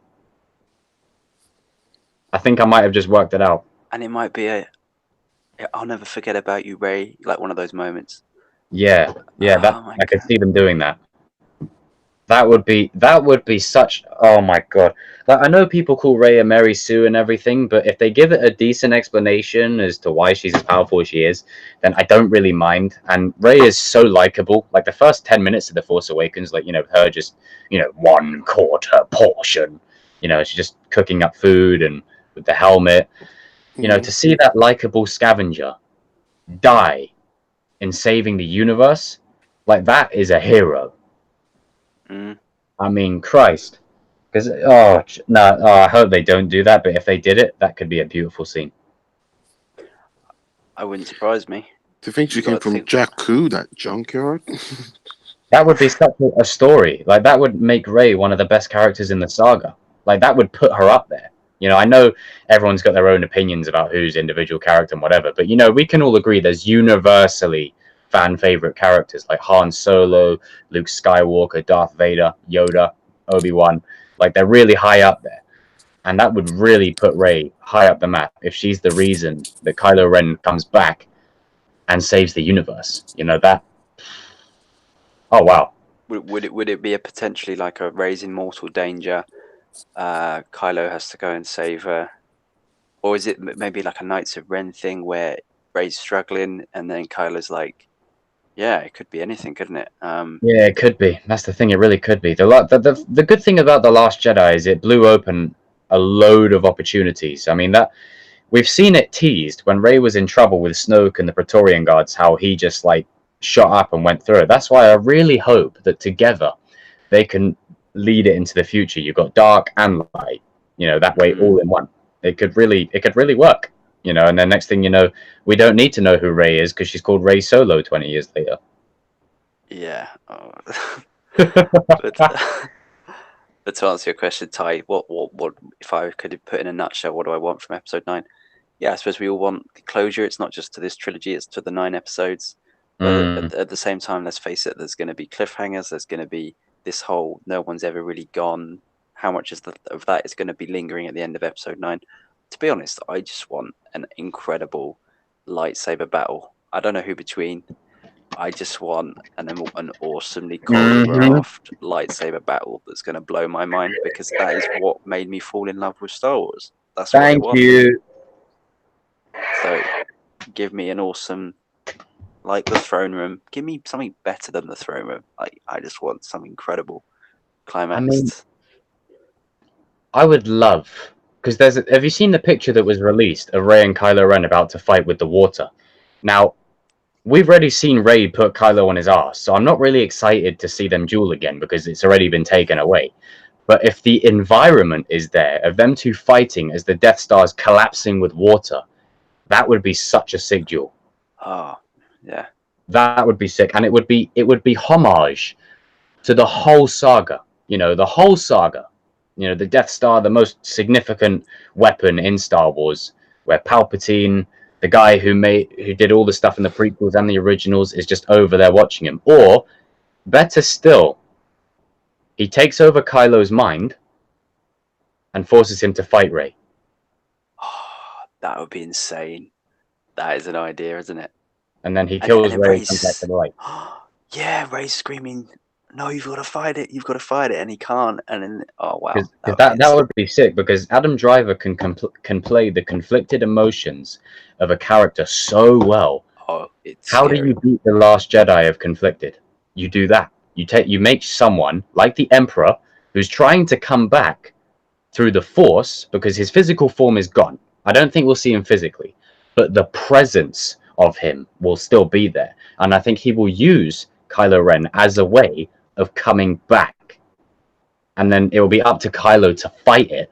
And next thing you know in Thor Ragnarok, how Hela's got Thor down, and she's like, valiant effort, but you never stood a chance. Cuts his eye out, holds him down on the balcony, and she's like, what were you the god of again? And then he talks to Odin. Just imagine, there's a little cutaway scene of him talking to all the Force ghosts, and then Anakin's like, I went down this path before. You can beat him. And then they're all giving him a war cry. And then his eyes just go, and then he just screams, and something like that happens. That would be just so cool. That would be insane. And then you get the Force Ghost fighting the Emperor. Oh my god. Oh, that would actually bang so hard. Oh yeah. Oh, no, that would be the best thing for Kylo's character. To really fight back on the light, because he's killed his dad. He was going to kill his mum. He declined Rey. He was going to wipe out the Resistance. The real redemption for him is not in saving someone, but something. And that thing being everything. Because if Palpatine comes back as Kylo Ren, this guy stopped the blaster bolt mid-air. Imagine what the Palpatine will do with that ability. And his own. Like, no one would stop him. Yeah. Yeah, the And potential. with the control of the First Order as well. Mate, yeah. Actually, you've got my mind going off in all sorts of directions now with how I want it to look. But I just want a kick-ass lightsaber duel. Kick-ass lightsaber duel that I won't forget. Something Duel of the Fates. Not over choreographed like Battle of the Heroes with Episode 3, but something like Maul and Obi-Wan and Kenobi, Obi-Wan and Qui-Gon. Something like that. Something where you feel the epicness of it, and they could pull it off. Rey and Kylo Ren, or Adam Driver and Daisy Ridley, they've got enough experience now with the lightsabers to pull off a move like that. They could do that, or it could be them against the Knights of Ren, or something like that. Maybe the Emperor possesses the Knights of Ren to attack him. Could be sick. There's so many ways they could do it, but I need to see lightsabers clashing. I need that at least. Oh, so can you imagine if we run through the whole of Episode 9 without lightsabers clashing? There would be riots beyond what Episode 8 had. I mean, the lightsaber duel in 7, I like it. I like the snow effect. I like the visuals. And it's a cool fight, but it just doesn't hold a torch to previous ones, if you know what I mean. And I really want one that's a standout, a real standout. One that's not just a cool duel.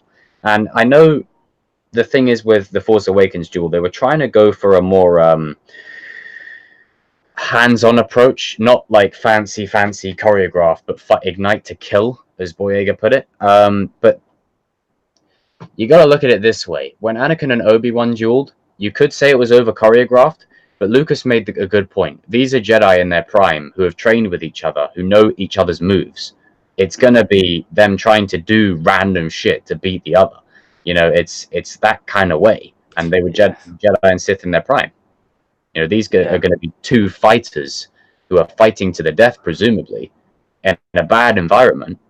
This could be like the fights of old, like, you know, the old Japanese movies where it's just like, you know, and slashing and hacking. Yeah, and it's like one slash gets them.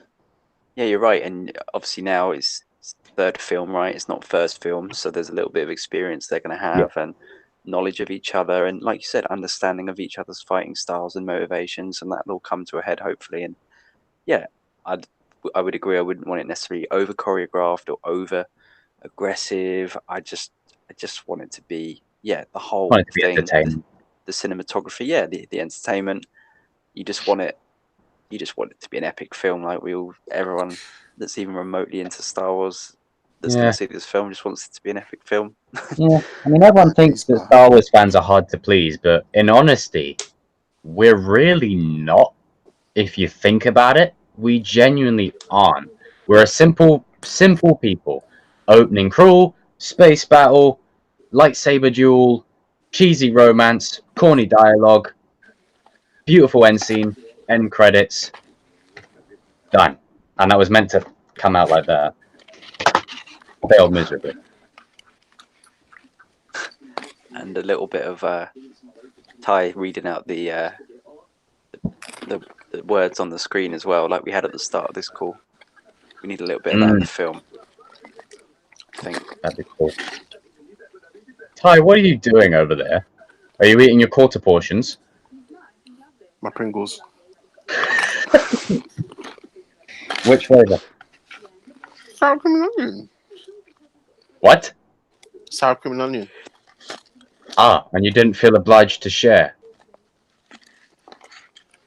Lewis, Jacob, you want some? Oh, now he asks. Sure, mate. Just save them for me. I'll get them off you the next time I see you. Just save them for me, for a month.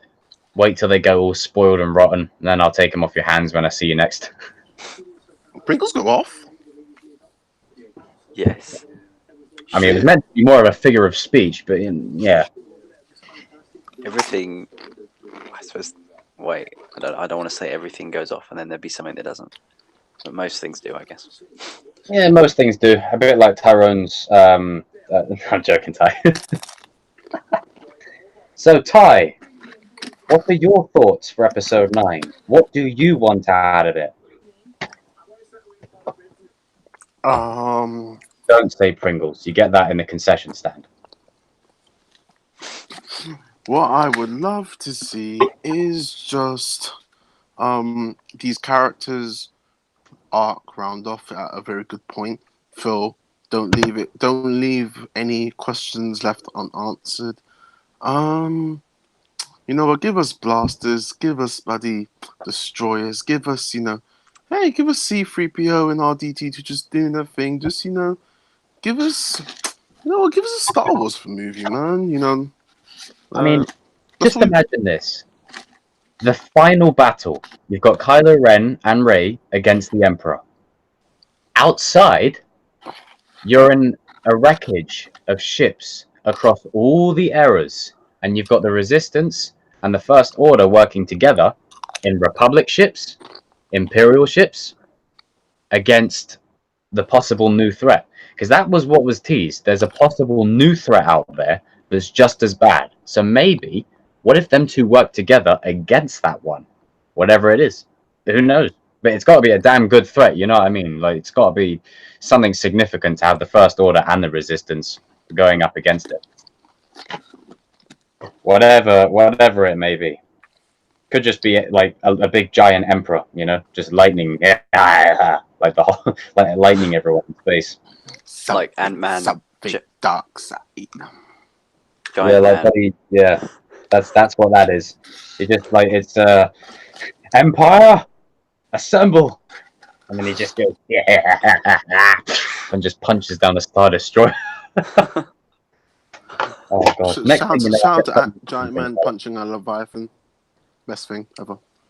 I didn't even notice in that scene. You see Hulk, right next to him, grab down the Leviathan. Like he grabs down something as well and slams it. I think he grabs down one of them and just slams it in front of him. But because Giant Man punches one right in the face, you're focused on that. But you know, Hulk grabs one and slams one too. So, shout outs to you, Banner. Shout out to you. And that's an arm. Well, you never know. They could still bring the Hulk back. 4-4. Oh, do you know what the maddest thing is about Thor? In Ragnarok, I did like the combination of Thor, Korg, Loki, Heimdall, Valkyrie. I like the combination of the five, and I thought it's such a shame that Infinity War has to happen because we lost Heimdall, we lost Loki, and he's now in his own series. Valkyrie's on Earth, Thor's doing whatever, and don't know what the fate is of Korg. Like, I would have liked to have seen more of that group. That group could have been a good group going forward. You know what I mean? Like, it just works. He just, hey, Mick, I'm cool. This is Meek. You know, do you want to come? Want to come? I watched it today with my sister again. Like, we're doing an MCU rewatch, and we're currently on Captain Marvel now. Then we're going to be on Endgame. And that's another thing. In rewatching Captain Marvel, like it's not that bad. You know, it's okay. It's all right. I mean, you know, problems. It has its issues, but I like the Skrulls. Skrulls are cool. You know, it's I still want to see the evil Skrulls, but obviously, Fantastic Four needs them. It made you $1 million and another $1 million. Sorry, I think I just pleased a bunch of executives in the Disney room. Have you heard the theory for the Fantastic Four, Jacob Lewis? You share. Basically, the theory is that how they basically come into the MCU is basically Michael Douglas's Hank Pym. They knew him, like Reed Richards was very good friends with him back in, obviously, you know, in the younger days in the 60s. And basically, obviously, well, the Fantastic Four has started. And I think Reed Richards and both Hank, they were looking into both the negative zone and the quantum realm. So something happened, basically. So the Fantastic Four had to go through, like, either the negative zone or the quantum realm. For some threat. Obviously, we don't know. So, big way how they come back is basically for them. And obviously, things work different in both areas. Negative zone. I know that's the negative zone is where Galactus. Yes, maybe Galactus, because Galactus obviously he doesn't come from negative zone, but he's basically made a negative energy, and that's. Like reading in the comics, they also have an intergalactic prison in the negative zone as well, don't they? Exactly. Yes, they do. Multiverse, Captain America, Iron Man, Black Widow will come back. And then they'll need an intergalactic prison to keep all the enemies away. Yeah. Made you know, 3 billion. And in the comics, and also in one of the animated series, I think it was on Disney XD, that Hank Pym had perfected Ultron bots. You know, they were the guards of that prison. So, heck, maybe we might see Ultron, but we'll not see Ultron back again. The way I see it, Ultron can always come back because he's AI. And I feel it would be better if he did come back just because I think there's more for him to do, if that makes sense. Agreed. And it would be interesting to see how he fights the new team because as much as I love the OG6, it'd be an interesting dynamic to see how Captain Marvel, Scarlet Witch. That's the thing I wanted to say. Just imagine, right? Because the Loki series is before Thor 4, if I'm not correct. That should have been the name. Thor 4. Just Thor 4. You know, it's a tongue twister. Not Thor, Love and Thunder. This summer, discover love and thunder. Yeah, Valkyrie trying to flirt with both Thor and Jane. That'd be fun. Maybe she likes Korg. You never know. Rock, paper, scissors.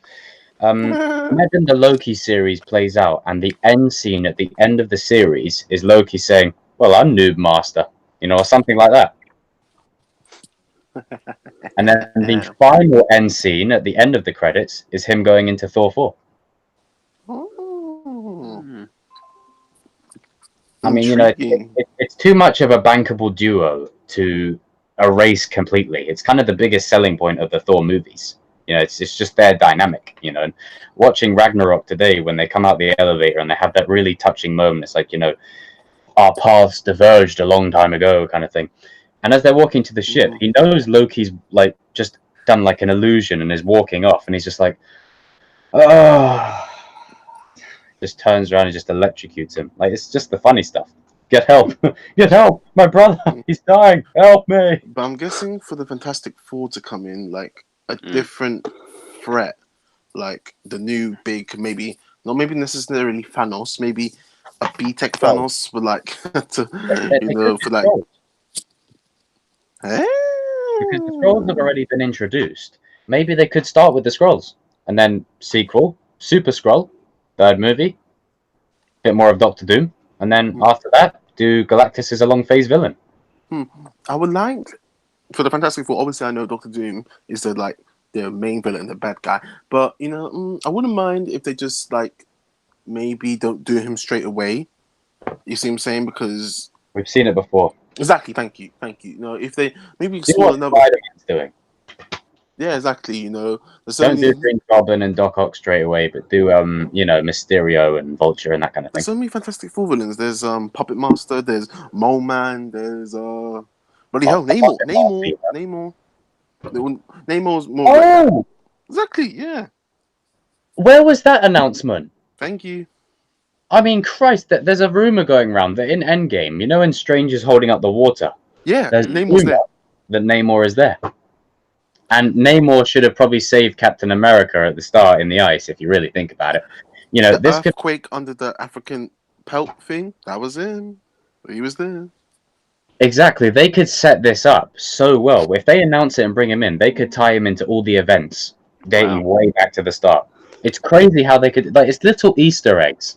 They do what Nolan does with his Dark Knight movie. So when he did Dark Knight, you know Coleman Reese? That guy was meant to be a nod to the Riddler. Like, I know who you are, but I'm going to play games. You know, it was that kind of thing. And he was thinking about leaving a Mad Hatter cameo. So if he wanted to use them in a future installment, they were there. So that's like MCU's way of saying, you know, oh, there's an earthquake under that plate there, or Strange holding up a bit of water. They can use that later on. Right. MCU, did you like to reference some characters prior, you know, for them? You know, remember back in Winter Soldier, it was just like, you know, they mentioned Stephen Strange. And, you know, they've maybe got a little nod here to Namor. So it's never say never, as I say. I mean, in Iron Man 2, they did the same thing, you know, with like the holographic board. They had Wakanda and all these other places. So they've done it before. What were you going to say, Lewis? I was just going to say, I was just taking in what the information you gave there, Ty, on the Fantastic Four as well. I was obviously listening to all of that. Because, yeah, thanks for filling me in on the Fantastic Four and how they're going to be brought in. Because that's the one thing I wasn't quite matching up, right? Like the timeline of, hang on a minute, so they knew Hank Pym in the 60s, and then, okay, we're in 2012. Oh, right, Quantum Realm, and, okay, Negative Zone, okay. Man, right, that's already Quantum Realm.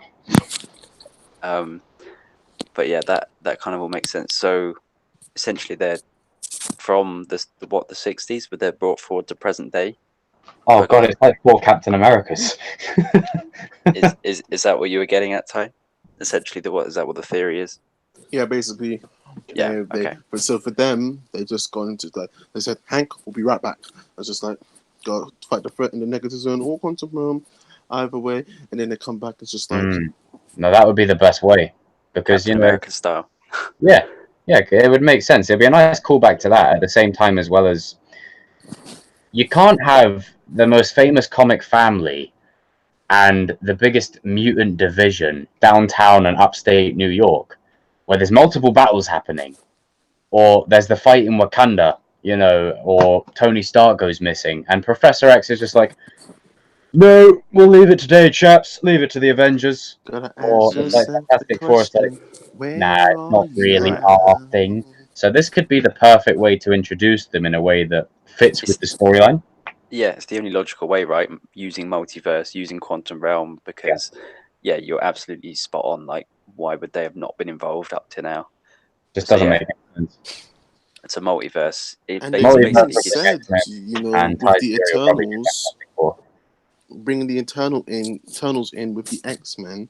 They're saying that they obviously, this is just speculation. It's just theory right now. But one suggestion has been that obviously the Eternals, they come from the Celestials and all this kind of stuff. Like they said, maybe like, oh no, there could be one particular Eternal or Celestial that goes to Earth, and I know some chain reaction or something that happens, and that could awaken a dormant gene within like humans, and then that's how mutants could come into the picture. Oh. That's one theory. Or like you said, the multiverse thing is obviously another theory as well. So, possibilities. The thing is, we just put our trust in him, don't we? I think we're just excited to see where they take it. Really, I mean, it's just.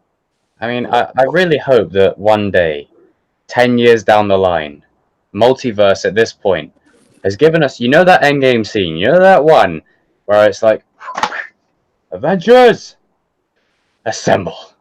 Just imagine, Cap does that again. Like, we get Cap back with Iron Man, Black Widow, all of them back with the X-Men and Fantastic Four.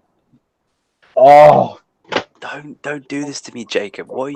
I've just visualized that all in my head now. It doesn't happen. Because I mean, they've changed the original Avengers for story purposes, right? And for the culmination of the 10 years. But just imagine it. Multiverse is brought in. You've got a Cap from that universe, an Iron Man from that universe, a Black Widow from there. And you combine them with the current universe. And you've got the X-Men, Fantastic Four, Avengers, the OG Avengers. Hell, even Nick Fury with a gun. Like a young Nick Fury or something. And they're all just charging or something. That would be outrageous. I'm just imagining Cap's about to say assemble. Wolverine's like, come on, bub. Assemble! That'd be sick. Oh my goodness. So much potential. I mean, I've just made you $5 billion, Marvel. You're welcome. Yeah, that would break 3 billion. You bring back the A6 in 10 years' time. Oh, that would have me fanboying so hard in the cinema. I'd go back at least 5 or 6 times. I mean, to the people that are really excited about that Endgame scene, having all them people in one screen will always be a moment I'll never forget. But if you do that moment again with all them characters and the X-Men and the Fantastic Four, I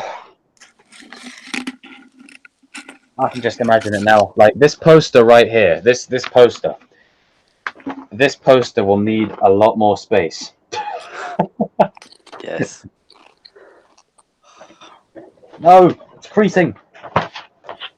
That's the thing about multiverse, isn't it? Right? It's just the potential. It's literally unlimited. You hear quotes like unlimited possibility, but there legitimately is now like unlimited possibility with what they could do. Yeah. I'm just excited to just be on this journey. We're so blessed to have so many. I'm just excited for it, man. To be at this level of quality, right, and just be so blessed.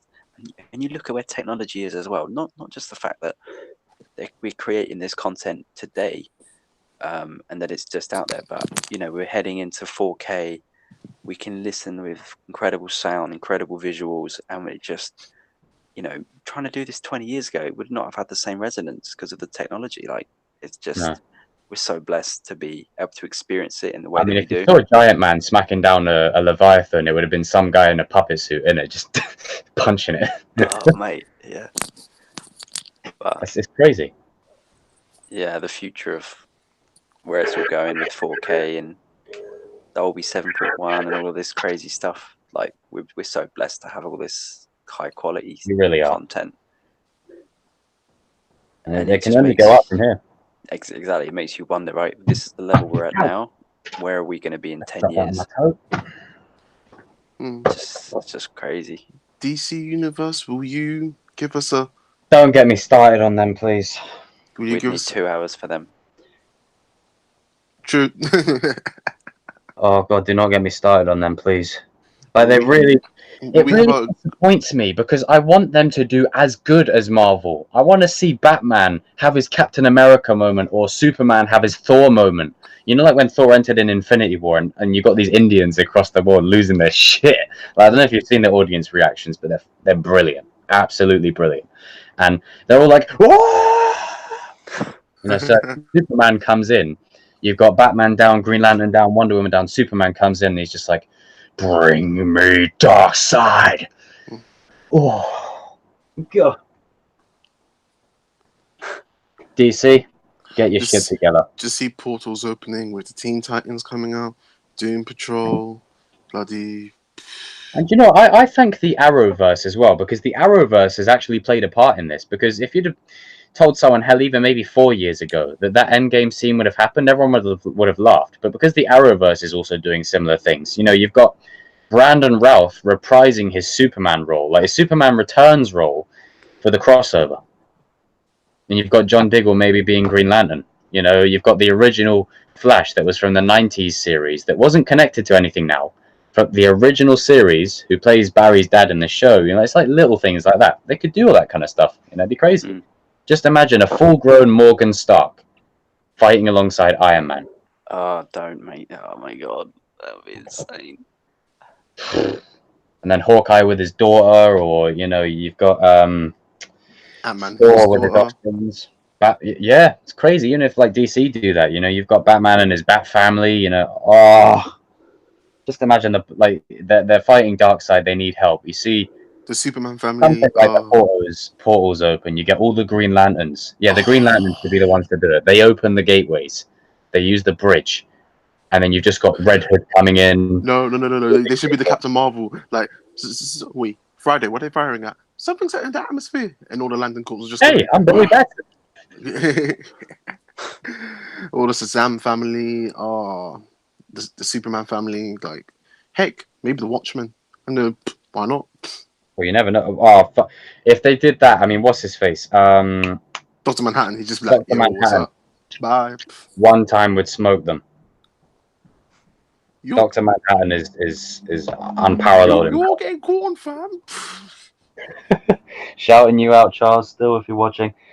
But I mean, you know, I'm good for this video. I'm pretty much said all I needed to say. There's probably more, but then again, we'll always have more to say. It's 1:30 now, so I'm going to kind of probably call it in and round it off. I want to shout out everyone who's been in the chat up until this point. Really, really appreciate it. Shout out to the 4 people who were here, then the 5 people, then the 6 people, then the 7 people, then the 4 people.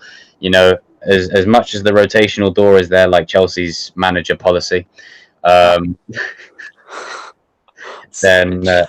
I've burned my own club a little bit. I'm glad we got a transfer ban, because it means we're actually going to use all the players we've been stockpiling for years. So, Chelsea board, you've learned your lesson. Good. And trust in Lampard. Don't sack him after a season just because he ends up 5th. That's not a sackable offence. But this isn't football. This is geek stuff. So, yeah, I guess we can probably round off. Indeed. Go ahead. Okay. So, as usual, I have been the man Jacob, and I got to meet my childhood idol yesterday, and for that I'm forever thankful. And to any Star Wars fans, I went straight up to Sheev and I said, I'm the Senate now. I pulled out the saber, and he was like, no mercy. I was like, well, Emperor Palpatine. And then I went and saw Anakin much later on in a queue of about 400 people, while Paul Lewis had to sort of wait for me to get out. And smile and wave, boys. Just smile. Yeah. It was right. I wandered off. I wandered off and got had a sufficient coffee. Yes, a moderately okay coffee. Thanks, Bubba. I appreciate that. So yeah, I have been Jacob, the chosen one. Well, besides Hayden Christensen, and now I pass you to the man with the brush. Go on, Ty. Thank you very much, guys, for tuning in tonight. Thank you to all the people that have stuck through our live stream. Do not worry, like the people have been confused. This is not our last live stream. Don't worry, we will be back and stronger and better than ever. But yeah, thank you very much to the guys. We hope to bring you more exciting content through the future, and just keep on geeking. Over to you, Lewis. Love that one, Ty. Thanks for the segue. Everyone, just to add to those sentiments, everyone who's still in the chat, listening in the archive, that's been in and out throughout the night, that listened to this video in a year because you've stumbled across it. If you're involved with the channel, with a comment, or like anything, just thanks for the time you're spending on the channel. Yeah, it means a lot to us, and just to hear us talk and ramble on about our thoughts and opinions is very humbling. So yeah, thanks also personally to anyone who clicks on my name or checks me out as well. I'll continue to Check out Lewis, people. Channel in Yeah, the description. do that. And make sure that you check out Spider Ty's page or Bruce, whatever you call yourself, whenever you decide to create a channel as well. Maybe. yes. Most likely. Did I just get the Geek Talk Society Phase 2 production? Did I? Most likely, it's something. Probably, it's something is going to happen. It's going to happen. Keep an eye out, folks. No. Yeah, we'll keep you posted.